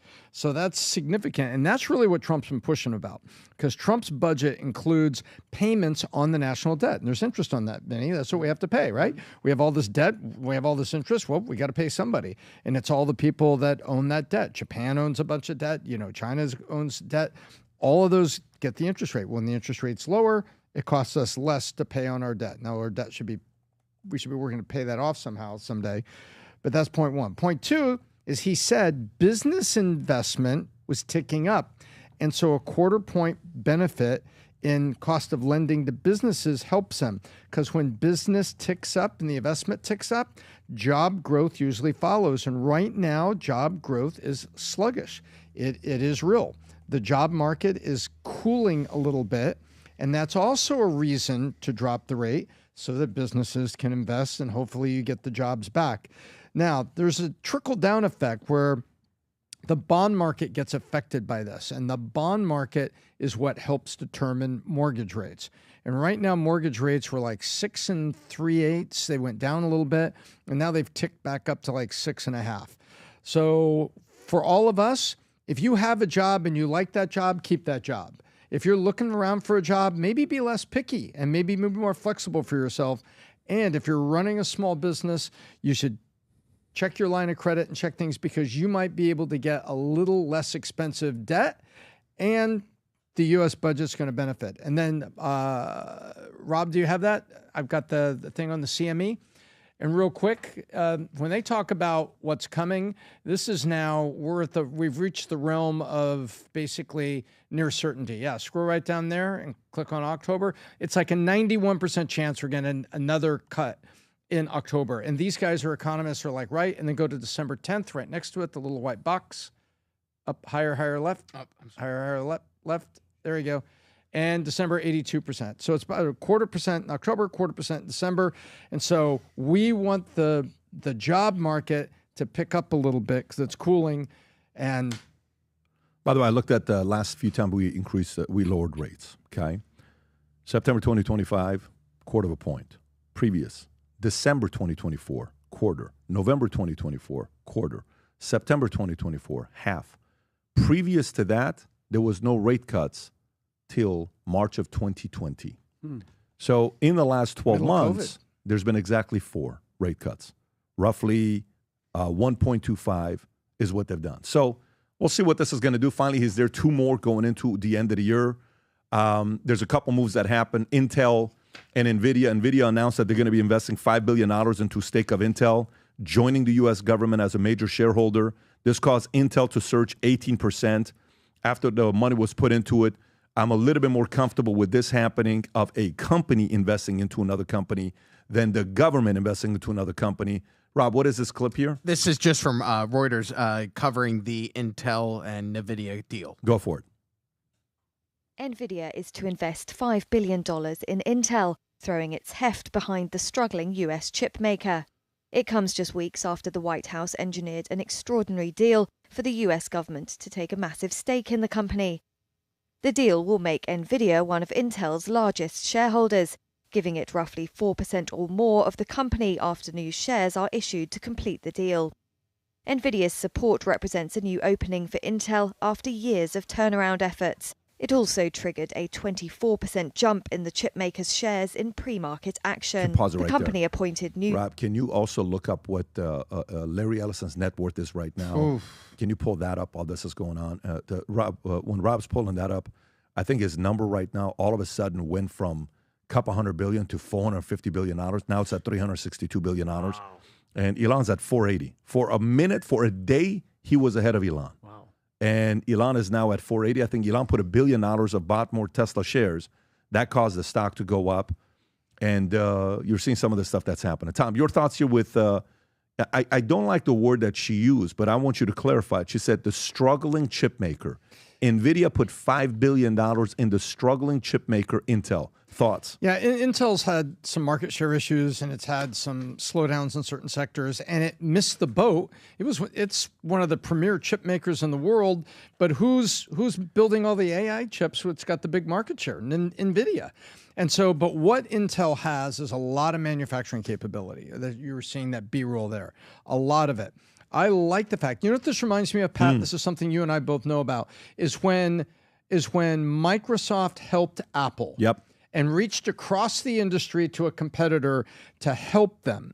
And Microsoft felt that Apple and its computers and what it was doing primarily for ad agencies and creatives at that time was important, and they did it. And the Apple people was like, we're taking money from Satan, because they hated Bill Gates and Microsoft. But in the end, it helped everyone.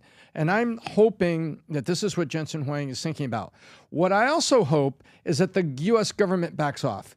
I don't want and don't like the U.S. government owning part of any company, because that means laws in Washington, things that are happening in Washington, anything that's going on in Washington, that scares me to death. Because I don't want Washington to have a vested interest. Oh, do we make this regulation? Yeah. Do we make this law? Hang on. We own 5% of that one. Maybe go easy on it. Yeah. I mean, we've been screaming about Nancy Pelosi and her Nancy Pelosi's magic stock fund that's genius. It's not genius. It's based on regulation. So I don't like that part. But I like that someone is reaching across the aisle. Hey, you're making chips for servers. You're making chips for laptops. You're making chips for desktop PCs. We make all these AI chips. You know what? I'm going to invest in you, and I'm going to help reach across. I think that's a good thing, and I'm hoping, I'd like to see, Pat, the U.S. government not do the deal it's talking about. I'd like to leave it in the market between NVIDIA and Intel. Adam. Well, follow the money. I think that's what we're saying regarding interest rates. If I could just so the interest rates looks like Trump is sort of getting his way with Jerome Powell. We'll see if he fires him. I know he's been talking a lot about that. But I remember the first time that I heard about BIPs. You know about BIPs, Vinny? No. Okay, let me bip you up Go quick. ahead. So I used to go around when I first got into insurance and finance, and I was like pretending, fake it till you make it. I was like, yeah, the BIPs, bro. You got the 25 BIPs. They go, do you know what a BIP is? I was like, yeah, it's the BIP. They go, it stands for basis points. I was like, yeah, I knew that. I didn't know that. But we just cut it 25 bips, which is 0.25. So they're talking about maybe by the end of the year getting it down to 75 or 100 bips, basis points. Let me explain this to you, Vinny. It'd be the equivalent of this. 25 basis points. It's the morning. You know what? Give me a little shot of espresso. Wake me up a little bit. All right, cool. I'm ready to tackle the day. A little energy boost. Great. That's what just happened in the economy. You throw 100 bips in the next 3-6 months, bro, that's like chugging 3 Red Bulls, a Celsius, shot of tequila. It's like, let's go, Tom, baby. You have the risk of Adam, overheating. Okay? I had actually. He had a bip. I had 100 bips this morning, PBD. Bipped in the Uber. But here's my point. More like a Pat, you've talked about multiple times. Actually, don't want them to cut the rates too much. Don't cut it too much. Right now, the current bips, the current it's too much Fed too fund quick. rate, Too much too quick. Yeah. Is that what's happening, you think? Well, he hasn't done it yet. Not yet. But if they do this, the current Fed fund rate is basically 4.25% right now. Do you know the historical average is basically where we're at right now, between 4 and 5%? Little food for thought here. In the last 15, 20 years, it's been 0% twice. Free money. Take the money. Forever you get a car, Oprah.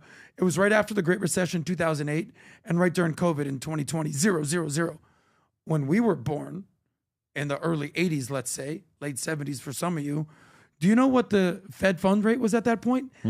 19%. Jeez. Those are credit card rates. Yeah. That you're using for a 20%. mortgage, for a car, like insane. So right now, I think as much as Trump is like laying the pressure in on Jerome Powell, I think we're in a good spot. Yeah. He said there's a dual mandate, inflation and unemployment and keeping people employed. We're at a decent time right now. Let's not screw this up by taking more shots at tequila and Red Bull. I bought 2 houses yesterday, so yeah. So did strippers during 2008. So, rates to NVIDIA. Now we have to put the clips together because Adam doesn't understand separating the two clips, but I appreciate that, Adam. So, guys, going back to it. So with Rob, you're going to have to find a way to make that one work, but it's very helpful. But you're right about the interest rates. When you lower the interest rates too much, what ends up happening is it helps guys like me out. My concern is we not right now need the other guys to catch up. And it's too much of a gap that we can go. Lowering is good, but too much too quick, again, serves me well. It doesn't affect me at all, but it hurts some of the other guys that are trying to buy a house. It's just going to help me out more. Money's going to be cheaper for me. If money's cheaper, I can go get a few $100 million, go buy up a bunch of companies.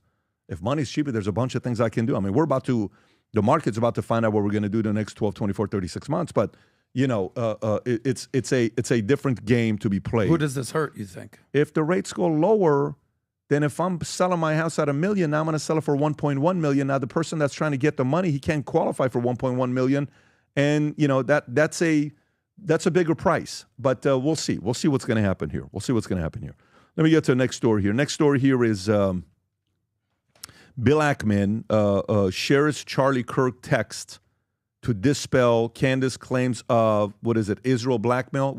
So is this the one? This is what Bill Ackman released? And what is this showing, Rob? This is showing communication between... Yeah, apparently when they had the Hamptons dinner, this is the text message before or after that Which one dinner. is him? Is he the green or is he the white? He is in the green, sir. So how are you? Is that Charlie Kirk? So green. Green is Bill Ackman, I believe. How are you? I'm doing great. Really enjoyed our time together last week. Thank you again for doing that. It was great and great to get to know you better. We should do dinner sometime with the ladies. Absolutely. That would be awesome. Let me know when you... Will be okay. So the green is Bill Ackman. We're in New York City. Yes, because these and are we'll his have you texts. over. Yes, thank you. I will. We are there a few times this fall. Great. Just let me know. Okay. So this is showing that they were texting each other. Yeah. Why is he showing this? What's the purpose of showing this text? To prove their relationship, I would assume. Well, because the narrative that was being put out was that it was a contentious meeting in the Hamptons. Charlie Kirk left, and he was feeling pressured to adapt a more pro-Israel stance by Bill Ackman, Seth Dillon, and the people at that meeting. This text shows that they had a cordial dinner, apparently. Okay, so the claim is that Charlie was being pressured to give money, and some people are going as far as saying this is a way of claiming that maybe Israel had their hands on the assassination with Charlie. Is that kind of where they're going with this? Yes. Yeah, the insinuation is Israel was mad. Okay, got it. So play this clip, and this is Netanyahu responding to it? This is Netanyahu just denouncing any type of ties for Israel to Charlie Kirk's assassination. Go for it. Joseph Goebbels, the Nazi propaganda minister, said that the bigger the lie, the faster it will spread. Well, somebody has fabricated a monstrous big lie that Israel had something to do with Charlie Kirk's horrific murder. This is insane. It is false. It is outrageous. Charlie Kirk was a giant, a once-in-a-century talent who defended freedom, defended America, defended our common Judeo-Christian civilization. Charlie loved Israel. He loved the Jewish people. He told me so in a letter that he sent me just a few months ago. One of my greatest joys as a Christian, he said, is advocating for Israel and forming alliances with Jews to protect Judeo-Christian civilization. He encouraged me to make the case directly to the American people about how vital Israel is to U.S. national security. He told me, the Holy Land is so important to my life, it pains me to see support for Israel slip away. Now, if Charlie disagreed with a policy of mine or a decision here and there, not only did I not mind, I welcomed it. This is the essence of Charlie. This is the essence of a free country. It's exactly what Charlie said. He welcomed what? What did he welcome? And I knew that the back and forth. If Charlie disagreed with him, he was cool with it. From his love for Israel and from his love for the Jewish people. A few weeks before his death, I spoke to Charlie. I invited him to visit Israel again. And sadly, that won't happen. Now some are peddling these disgusting rumors, perhaps out of obsession, perhaps with Qatari funding. What I do know is this: Charlie Kirk was a great man, and a great man deserves honor, not lies. Can pause it right there. Vinny, thoughts? Yeah, I mean, again, I'll go back to it. I want receipts. I want proof. If you're out there saying that Charlie, God rest his soul, was assassinated by Israel, show it to me. And guess what? I'll be with you. Show me the proof. But right now, what we're seeing is some psycho, brainwashed, soulless kid who's lost, whose boyfriend, and by the way, the investigation still has to finish, but everything that we're seeing, the gun, the jumping on the roof, the story, the backstory, the fascist, the this, the that, that's what I'm seeing. And for people that are out there pushing this narrative, and again, I criticize everybody when they do wrong, from our government to Israel to Bibi, you name it. But I think it takes away from the actual people that are supposed to be investigating this situation. For instance, and I'm happy that we brought this up. Rob, could you show the camera situation that I'm talking about? So for all the people, Pat, I even want, if Candace hears this, I want Candace. Guys, there's a critical piece of evidence, okay, that I want to show everybody. And again, allegedly, I don't know if that's the guy, Pat, that they show. I don't know if he works for Turning Point. I don't know if he's Charlie's security. But when there's an assassination attempt, okay, and this guy, and I'll show you the thing, jumps up there and takes the camera, which is a prime piece of evidence. Number one, he takes it down. This is the guy jump. Charlie was literally just rushed off camera. And then Rob, can you go to the next one? And again, this guy looks like he's taken the camera footage or the hard drive, or what is it called, Pat, when you put the SD USB card. What? For everybody out there talking Israel, for 1 second, shut the hell up. Find out why that guy tampered with the freaking crime scene. No cops put any cover around it. Look at that. Can you go under the comment section, Rob? Typically, these types of things get addressed very quickly. Just a week ago, I said the man in the back, who was that guy, and it ended up being a pastor. And I said, who was the security? And that ended up being another person. Just go under the comment section of that clip. Whichever one has the most likes and views, go to the bottom of that. So that one doesn't have a lot. Go to one that has a lot. Let's see that one. So I guess he looped them all in one post, so I'm not able to go by. So go to one of these and let's see if there's anybody that's actually commenting on it. Okay, that was somebody in the crowd. Rob, can you while he's doing that, just look at the credibility of that and come back to it? Because my thing is this, Pat. Because I saw footage after it happened. That camera was immediately taken down. Immediately taken down. I don't know who this person is. I don't know who it was. There should be tape. They should be blocked off because that is a crime. Like if I'm thinking we're at an event, one of my guys comes and takes it. Yeah, I want you to take that camera and go back with it. We want you to take that camera. It's our camera. We need that footage. I know, but if it's a crime scene, you can't. Somebody was just murdered. Oh, I see what you're saying. So that shouldn't be moved because it's a crime scene. Period. Yeah, that's a very good point. So why was it? So the government shouldn't allow that to be removed.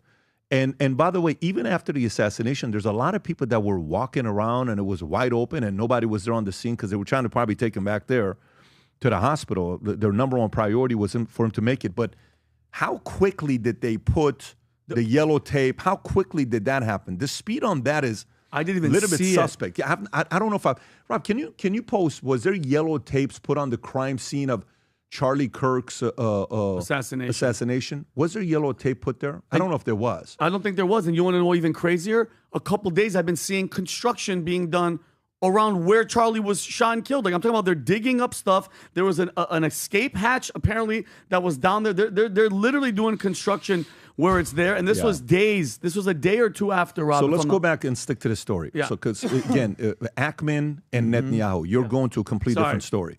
So your thoughts on what Ackman said and what Netanyahu said, Tom? So Ackman is. So we have this inferential accusation that this thing happened in the Hamptons, and when they got Bill Ackman getting what surprised me about it, my take on it is, wow, Bill Ackman reacted pretty quick, and Netanyahu acted pretty quick. When does a head of state respond to rumors that quickly? I thought that was pretty quick. I also thought it was pretty quick that Ackman is like, hang on, that's not what happened here. Here, take a look. Look at this. See, it was a friendly text. The friendly text just shows you had a friendly text. Friendly text doesn't show us what was talked about at the Hamptons, if anything. Do you see what I mean? Yeah. I'd like to know, was there someone else there? So wait a minute, I was there. I was standing there talking with them. I was here. Yeah. And someone's going to have a camera phone that said, oh, there's the 3 people. And So what are you saying, Tom? What I'm saying is I don't know what to think right now, because both people come to the microphone pretty quick about the rumor, and there's a lot we don't know, and it's a really sensitive situation. There's a lot of inference going on. I want to see receipts. I want to see who's the identity of the guy with the camera, who else was there at the dinner with Ackman, and let's get people to talk about it. I got it. I got what you're saying. Adam, your thoughts? Well, Tom wasn't here for the episode with Eric, so we had a little bit of the discussion. They did bring receipts. So not only do we have Bill Ackman, who is defending his side and sort of downplaying what Candace is saying, you have a guy that we talked about, our friend Andrew, who's the executive producer of the Charlie Kirk show. He came out and made a statement, and he basically said, in so many words, Bill's not lying, Candace is, here are my receipts. That's the problem with receipts. We always say, like, you post something on the internet lives forever. I don't think that's what, no, I don't think that's what he said. So show the text. I understand that. Show read the text. Adam. Instead of saying that, read the text and let the audience decide for themselves on what Andrew said. So can you pull up that? You did that yesterday again, or 2 days ago. So instead, just read what Andrew said and let the audience make a decision for themselves. If you not that one, Rob. It's a text of what Andrew said. But continue. Rob's going to find this here. Keep going. In so many words, he was not on Team Candace. Fair to say, let you rush to judgment. But you want to address Bibi Netanyahu, or you want to address Candace right now? Take one, either one of them. Both of them are combined. To me, it's Netanyahu, Ackman, Candace. Okay, so why would Bibi Netanyahu address something like this? So you have two options. Do I address this or do I not address this? So the way that you would probably think about it is like, well, if I don't say anything, if I leave these lies unchecked, they will just spread more. So, all right, maybe I'll set the record straight. I'll say something. I'll try to protect my credibility, and I'll come out and say Bibi Netanyahu doesn't have the highest credibility on the world stage right now. So, but then again, not all lies are worth addressing. Here's what Andrew Colvett said, the executive producer of Charlie Kirk show, Turning Point, had to say about Bill Ackman. I've been asked about the Bill Ackman event more than a few times now. So I asked our staff who were traveling with Charlie to find out what's true and what's not. His team was with him 100% of the time when he wasn't in his hotel room. So they're with him 100% of the time. Here's what they told me. Bill never yelled at Charlie, never pressed him on Bibi, never gave him a list of Charlie's offenses against Israel. So basically saying, Candace, no, you're wrong. There was a concern raised about having Tucker at the latest Turning Point event, SAS. We don't believe this came from Bill, so not from Bill. What Charlie said was, honestly, people are telling me not to have Tucker, which makes me want to have Tucker more. And I'm going to look into him for AmFest too. Cool. Lock him as far as Tucker, okay. So cool, great. But as far as Charlie personally told me, he had a very cordial relationship with Bill, and the event was productive. Those are the facts. So, in my opinion, there was someone who was in the room, Bill Ackman, like literally there. Yeah. And there's somebody that's like, from what I hear, people are saying, the easiest thing to say is, people are saying, how often does Trump do it? And when he does it, I'm like, who did you just say that? Who said that? So that's the reality here. But can I give you one more clip just to kind of put this here? I don't know what's going on with Nick Fuentes and Candace, but Nick Fuentes is no fan of Israel and the Jews. Here's what he had to say about Candace Owens at this point.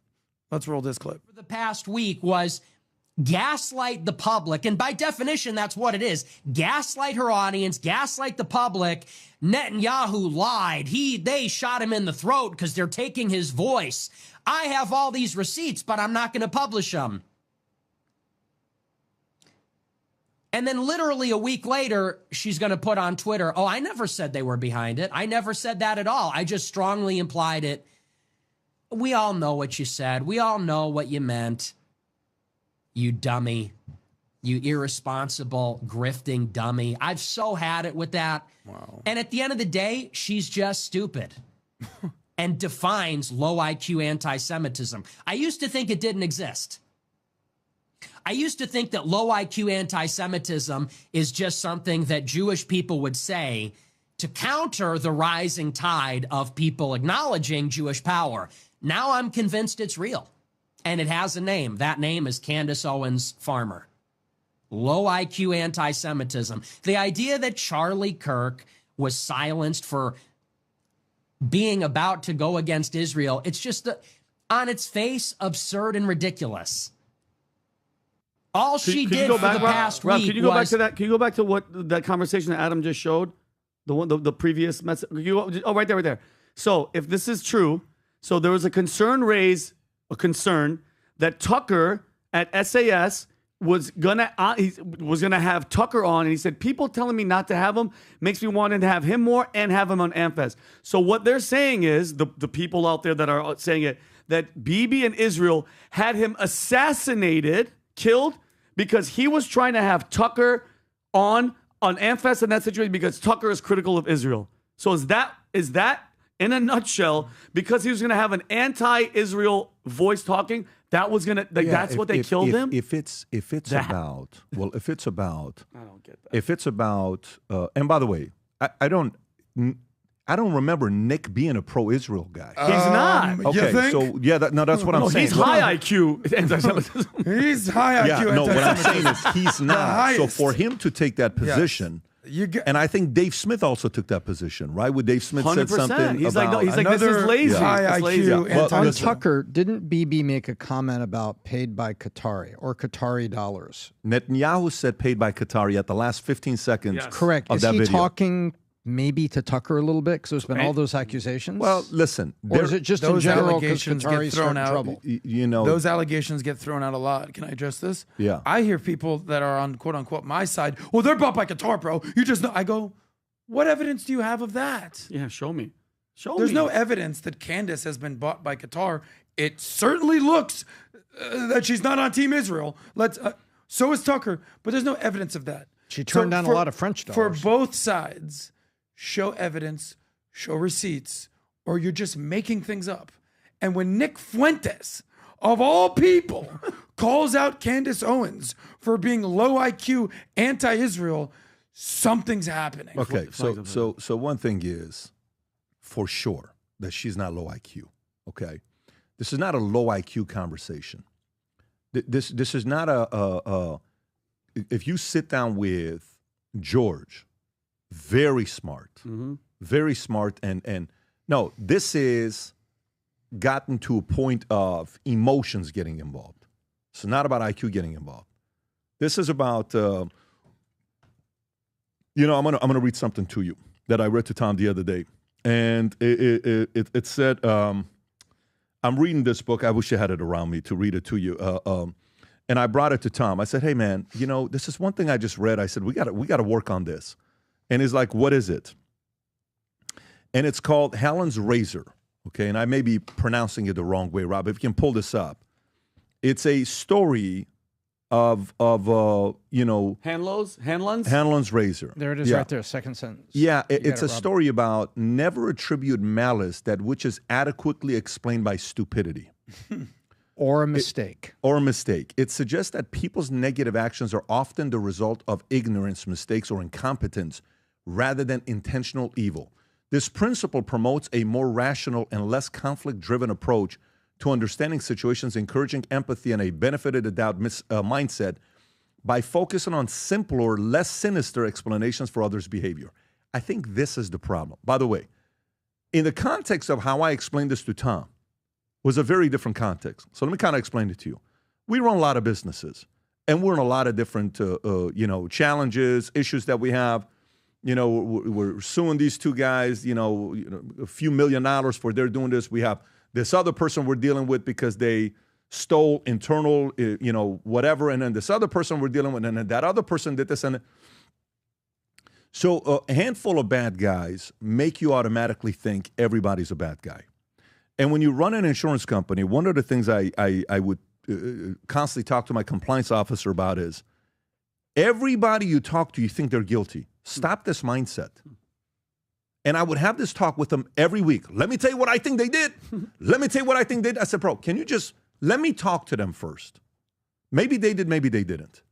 All right. So we'd get on the call with them. We'd talk to them and talk to them. All right. No, they didn't do this intentionally. Here's what happened. Okay, great. Let me talk to them. Boom. And then eventually, you know who learned this habit? You know who picked this habit up and got very good at it? Tikran. And I'm like, Tikram, can you just go into it and then find out if there's anything really going on instead of us jumping to a conclusion?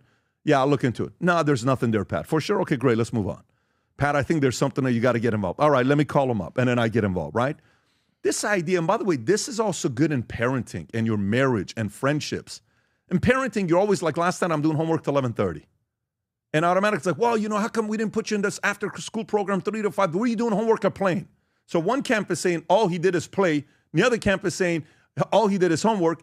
And then one camp is saying maybe he played and he did homework. Well, the reality is I was stuck doing homework till 11:30. And by the way, I don't know what the hell is going on. I don't remember having this much homework at 6th grade. But apparently homework is increasing, okay? So it's easy in that, well, let me tell you, it's your fault and this is what you're doing. Maybe let's give the kid a benefit of the doubt and let's do a little bit of research. Maybe give your spouse a little bit of the benefit of the doubt instead of jumping to immediate malice. I think that's the problem here that some people are having with Candace. Candace is not a low IQ person. Candace is not, she didn't get to where she's at right now because she's low IQ. And I think, what's his name knows that. Nick also knows that. Neither is Nick. Nick's not a low IQ person. He's also somebody that's both of them can be right and both of them can be wrong. The only challenge is immediately jump into conclusion to assume malice immediately. By the way, we all can be guilty of that. That's why it's called innocent until proven guilty. If they are, we'll talk to them. We'll call them out. If they're not, they're not. So the whole conversation here isn't about who's smart or who's not. They both give me the vibes that they're very smart. Mm-hmm. They both give me the vibes that they're very well read. Tucker, more than both of them combined, very well read. One, he's older and his upbringing was in that world. So Tucker's grown up in this space for a long time.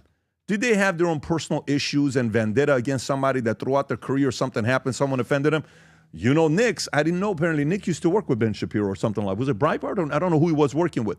But there was something. I think it was both of them. Yeah, so there's something there, and then something with Candace, and then something with Tucker. They all have some history, and they're trying to say, hey, let me tell you, I was right. Great. The average person, if you don't know the whole history and you don't know where people are going, our job is try to come here as much as possible, let the name calling happen. We're getting called names freaking nonstop for different things that we're doing. The good news is it doesn't bother us. I had a girl that came in yesterday. I got a call from one of the top brass at Yankees. Hey, I got somebody I want you to sit down with. I said, no problem. You know, she comes down, we sit down, we talk. She wants to start a podcast. And I said, when you start your podcast, the first 2 years, read the comments. Oh, people tell me, don't read the comments. I read every comment. Even the negative ones? Yes, I read all the comments. Do you really? I can't do it now, but I generally read all the comments. Tell me why you read the comments. I said, because everybody falls in 3 camps. And by the way, you guys are watching this. You ever wonder, most people don't go live anymore because they don't like the chat of the negative comments. You're bought and sold, you're this, you're that, you're Mossad, you're Qatar. So I put all of you in 3 camps. Let me break it down for you what the 3 camps are. The one camp is what? The people that are just, no matter what, emotionally haters. Totally get it. By the way, keep commenting. It's better for us. Traffic for us, we like it. We don't mind it, right? Then you have the people who are just tuning in and they're just trying to get the story for themselves. Then you got the people that have a high level of credibility with us that then when they give feedback, we take it. The people that are here, we watch you, we listen to you, we internalize it, and we say, okay, great, that's interesting what the guy has to say. This is an era right now we're in that it is probably 90% noise right now, and it's so hard to get past the noise that is taking place. And I want to listen to everybody and see what they have to say. But at the same time, man, keep this Hanlon's razor in mind. Let me read it one last time, Rob, if I can. This may help you with your marriage, your relationship, your kids, your business partners. But a rule of thumb, never attribute malice that which is adequately explained by stupidity or what, Tom? Mistakes. Or mistakes. It suggests that people's negative actions are often the result of ignorance, mistakes, or incompetence rather than intentional evil. The principle promotes a more rational and less conflict-driven approach to understanding situations, encouraging empathy and a benefit of the doubt mindset by focusing on simpler, less sinister explanation for others' behavior. Okay? So that's that. Let's get to the next story here. Next story I want to get to is, I don't even want to go through this a long Rob, and I don't want a reaction to this. I'm going to go 30 seconds. I deeply regret Adam's best friend, ABC News reporter, apologizes after Charlie Kirk's comments that was made where he says, oh, it's just a story of a love affair between two guys that just love each other. And it's like, yesterday I contribute. You just had the first one right. Yesterday I tried to underscore the jarring contrast between this cold-blooded assassination of Charlie Kirk, a man who dedicated his life to public dialogue, and a personal disturbing text read aloud by Utah County Attorney at the press conference. And I go to the next one. And I deeply regret that my words did not make that clear, but let there be zero doubt here. I unequivocally condemn this horrific crime and the pain it caused Charlie's family and those who forced the witness at UVU and the millions of people he inspired. Matt, respect you for apologizing. We all make mistakes. It's all good, buddy. We'll move on. Wish you nothing but the best. All right. So next story I want to get into is the story of Yeah, let me get to the story here. So Russia. Russia, China, and Iran used Kirk's murder to stoke conspiracy theories and division. Okay? Conspiracy theories and division. Let's go through this. So in the week since Charlie Kirk's assassination on September 10 at Utah Valley University, which, by the way, I got an email from the invitation to do a live, debate on the campus. I literally got an email from them 2 days ago. From UVU. I'm good. Okay?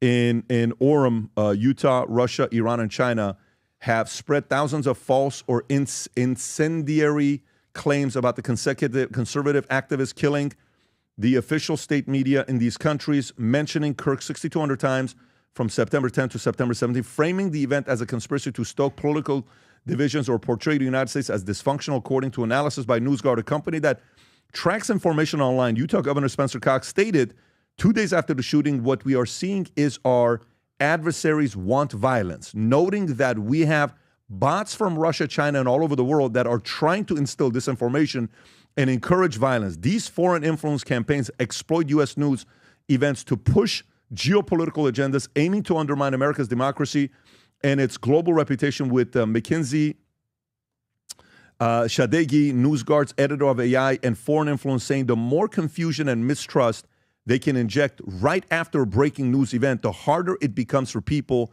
to know what's true and who to trust. Folks, let me read that one more time. Pay very close attention to what was said here. The more confusion and mistrust they can inject right after a breaking news event, the harder it becomes for the people to know what's true and who to trust. Russia state media, including RT, amplified unsubstantiated claims the day after the killing that people near Kirk were making hand signs to cue the shooter, despite law enforcement confirming Tyler Robertson, the charged suspect, acted alone. And the Russian ultra-nationalist Alexander Dugin claimed Charlie Kirk was on our side of the front line that now divides humanity, falsely alleging the deep state and George Soros' Open Society Foundation were behind the killing, echoing some U.S. conservative narratives. Tom, thoughts on this? So you take a look around the world. You know, propaganda is nothing new, and communists trying to do things in the U.S. is nothing new, and us trying to create the CIA trying to, you know, destabilize governments in Central America during the 70s and 80s in the name of anti-communist thing is nothing new. And now they've got new weapons, and the new weapons are the electronic weapons of fakery and social media and planted news stories and ChatGPT analytics that are driven to create things that look that much real. It does not surprise me that people that right now that are annoyed with us would, as Rahm Emanuel would say, never let a good crisis go to waste. And so I could see if I was Xi and I was being evil like Xi, and I would ask the guys at my weekly staff meeting, if Xi has it, I would say, hey guys, yeah, the U.S. has got this dust up here at Charlie Kirk. How are we using this? We're in the middle of trade negotiations. We're winning points. We're losing points. What are we doing on this? You're my intelligence guy. You're my CIA of China. Why aren't we doing something here? I believe it's happening. I believe it's there, and we need tools to filter it out. But they absolutely want to create problems for us, Pat, and they absolutely are not going to let any scandal that we're having go to waste, because these are some of we're in a Cold War. If you think about it right now, we're in an information war. So we're in a Cold War of information, and the tools are social media networks and planted news stories, manipulated reporters, data that looks real that our news media may pick up and talk about. So that's the way I see it. We're in a Cold War for information, and they're not going to pass up a chance. Adam. Well, the biggest problem in America right now is we just don't know who to trust. Who do we trust at this point? I mean, we get a lot of credit here saying you have no idea what you guys do on the podcast, how meaningful it is, because you guys have open debate and discourse, and you'll yell and you'll disagree, but at least we'll find the truth. But we don't, everyone's living in their echo chambers. We don't know what's going on. But as far as China, Russia, and Iran, you think they're just idly sitting by? This Charlie Kirk situation, this is their Super Bowl. You know the whole meme of Jon Stewart sitting there like eating popcorn, just sort of like excited to watch the show? They're not doing this thing. Bro, China, Russia, Iran, they're buying the popcorn. They're buying the movie tickets. They're giving free seats out to everybody. Everybody go watch this movie. They're acting in the movie. They're directing the movie. They're the executive producer. They want to see America burn down. And what did Lincoln say? The biblical quote, "A house divided cannot stand." That's currently where we're at in America right now. This inflection point we talk about. What was the summer of 1968? That's when MLK was shot, the year 1968. Bobby. That was Bobby Kennedy. We're living in this moment. 2 months later, they were shot 2 months apart. Yeah. We're living in this moment where Charlie Kirk dies. God, someone gets shots next. What could happen to this country? I'm never the one being like, it's a civil war, bro. I'm never the one being like it.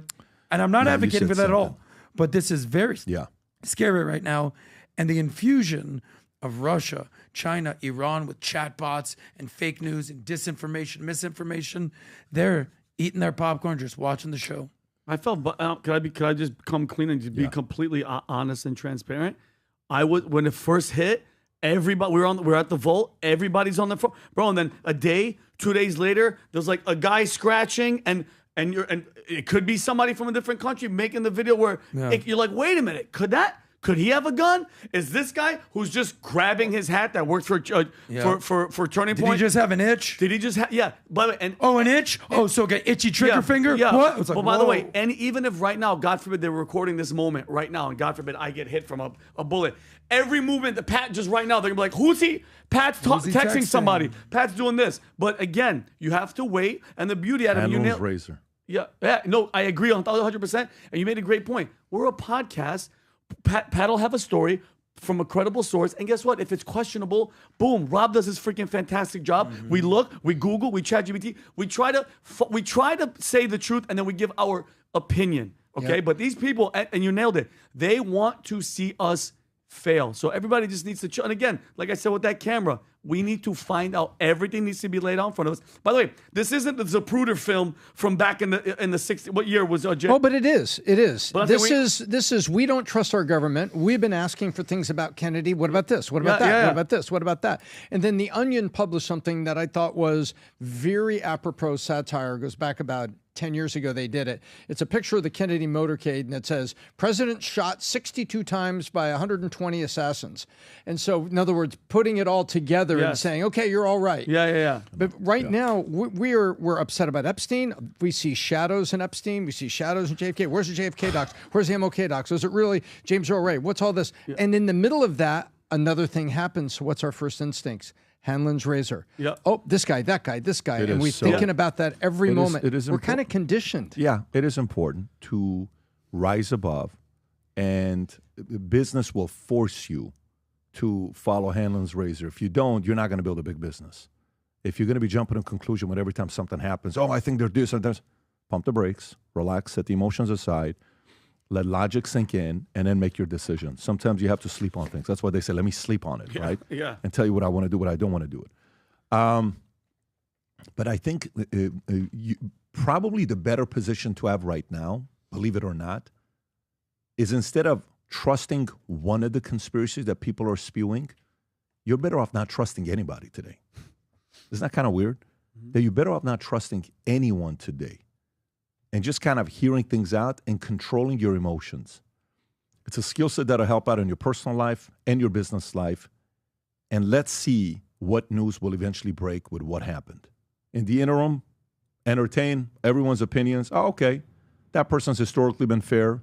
That person's historically, we know what side their biases are. That person's motive is this. This person's motive is that. Okay, cool. I got it. Here's what I think. I'm in this section when it comes down to reason. And generally, if you go too emotional, you're going to be wrong. And so have some patience, pump the brakes, we'll eventually, God willing, find out what happens here. Because I will tell you this. You said something about who they go after next. I think Christians and conservatives were forgiving with one. Let me tell you, you do another one, they're not going to sit there and be mourning. Mm-hmm. I'm just telling you, like, don't get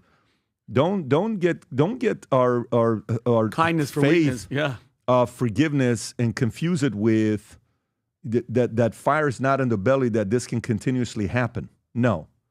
Right now, the example was shown of what we're capable of doing as individuals. And I think that was an incredible example that's been set. But my prayer is that everything settles down and doesn't get crazier than what it is today. As we celebrate Charlie's funeral this Sunday, you're going to see it's going to be live streamed all over the place. You guys will be able to see it. And last thing, Vinny's shirt, if you guys are someone that are about your faith and you want to be bold about it and you want to represent that around your peers when you go into the gym working out, if that's you, go support Vinny's shirt, Faith Over Fear, on vtmerch.com. White, black, gray, pick and choose, whatever you got. It's going to be there. God bless everybody. We will do it again on Monday. Have a great weekend. Bye-bye.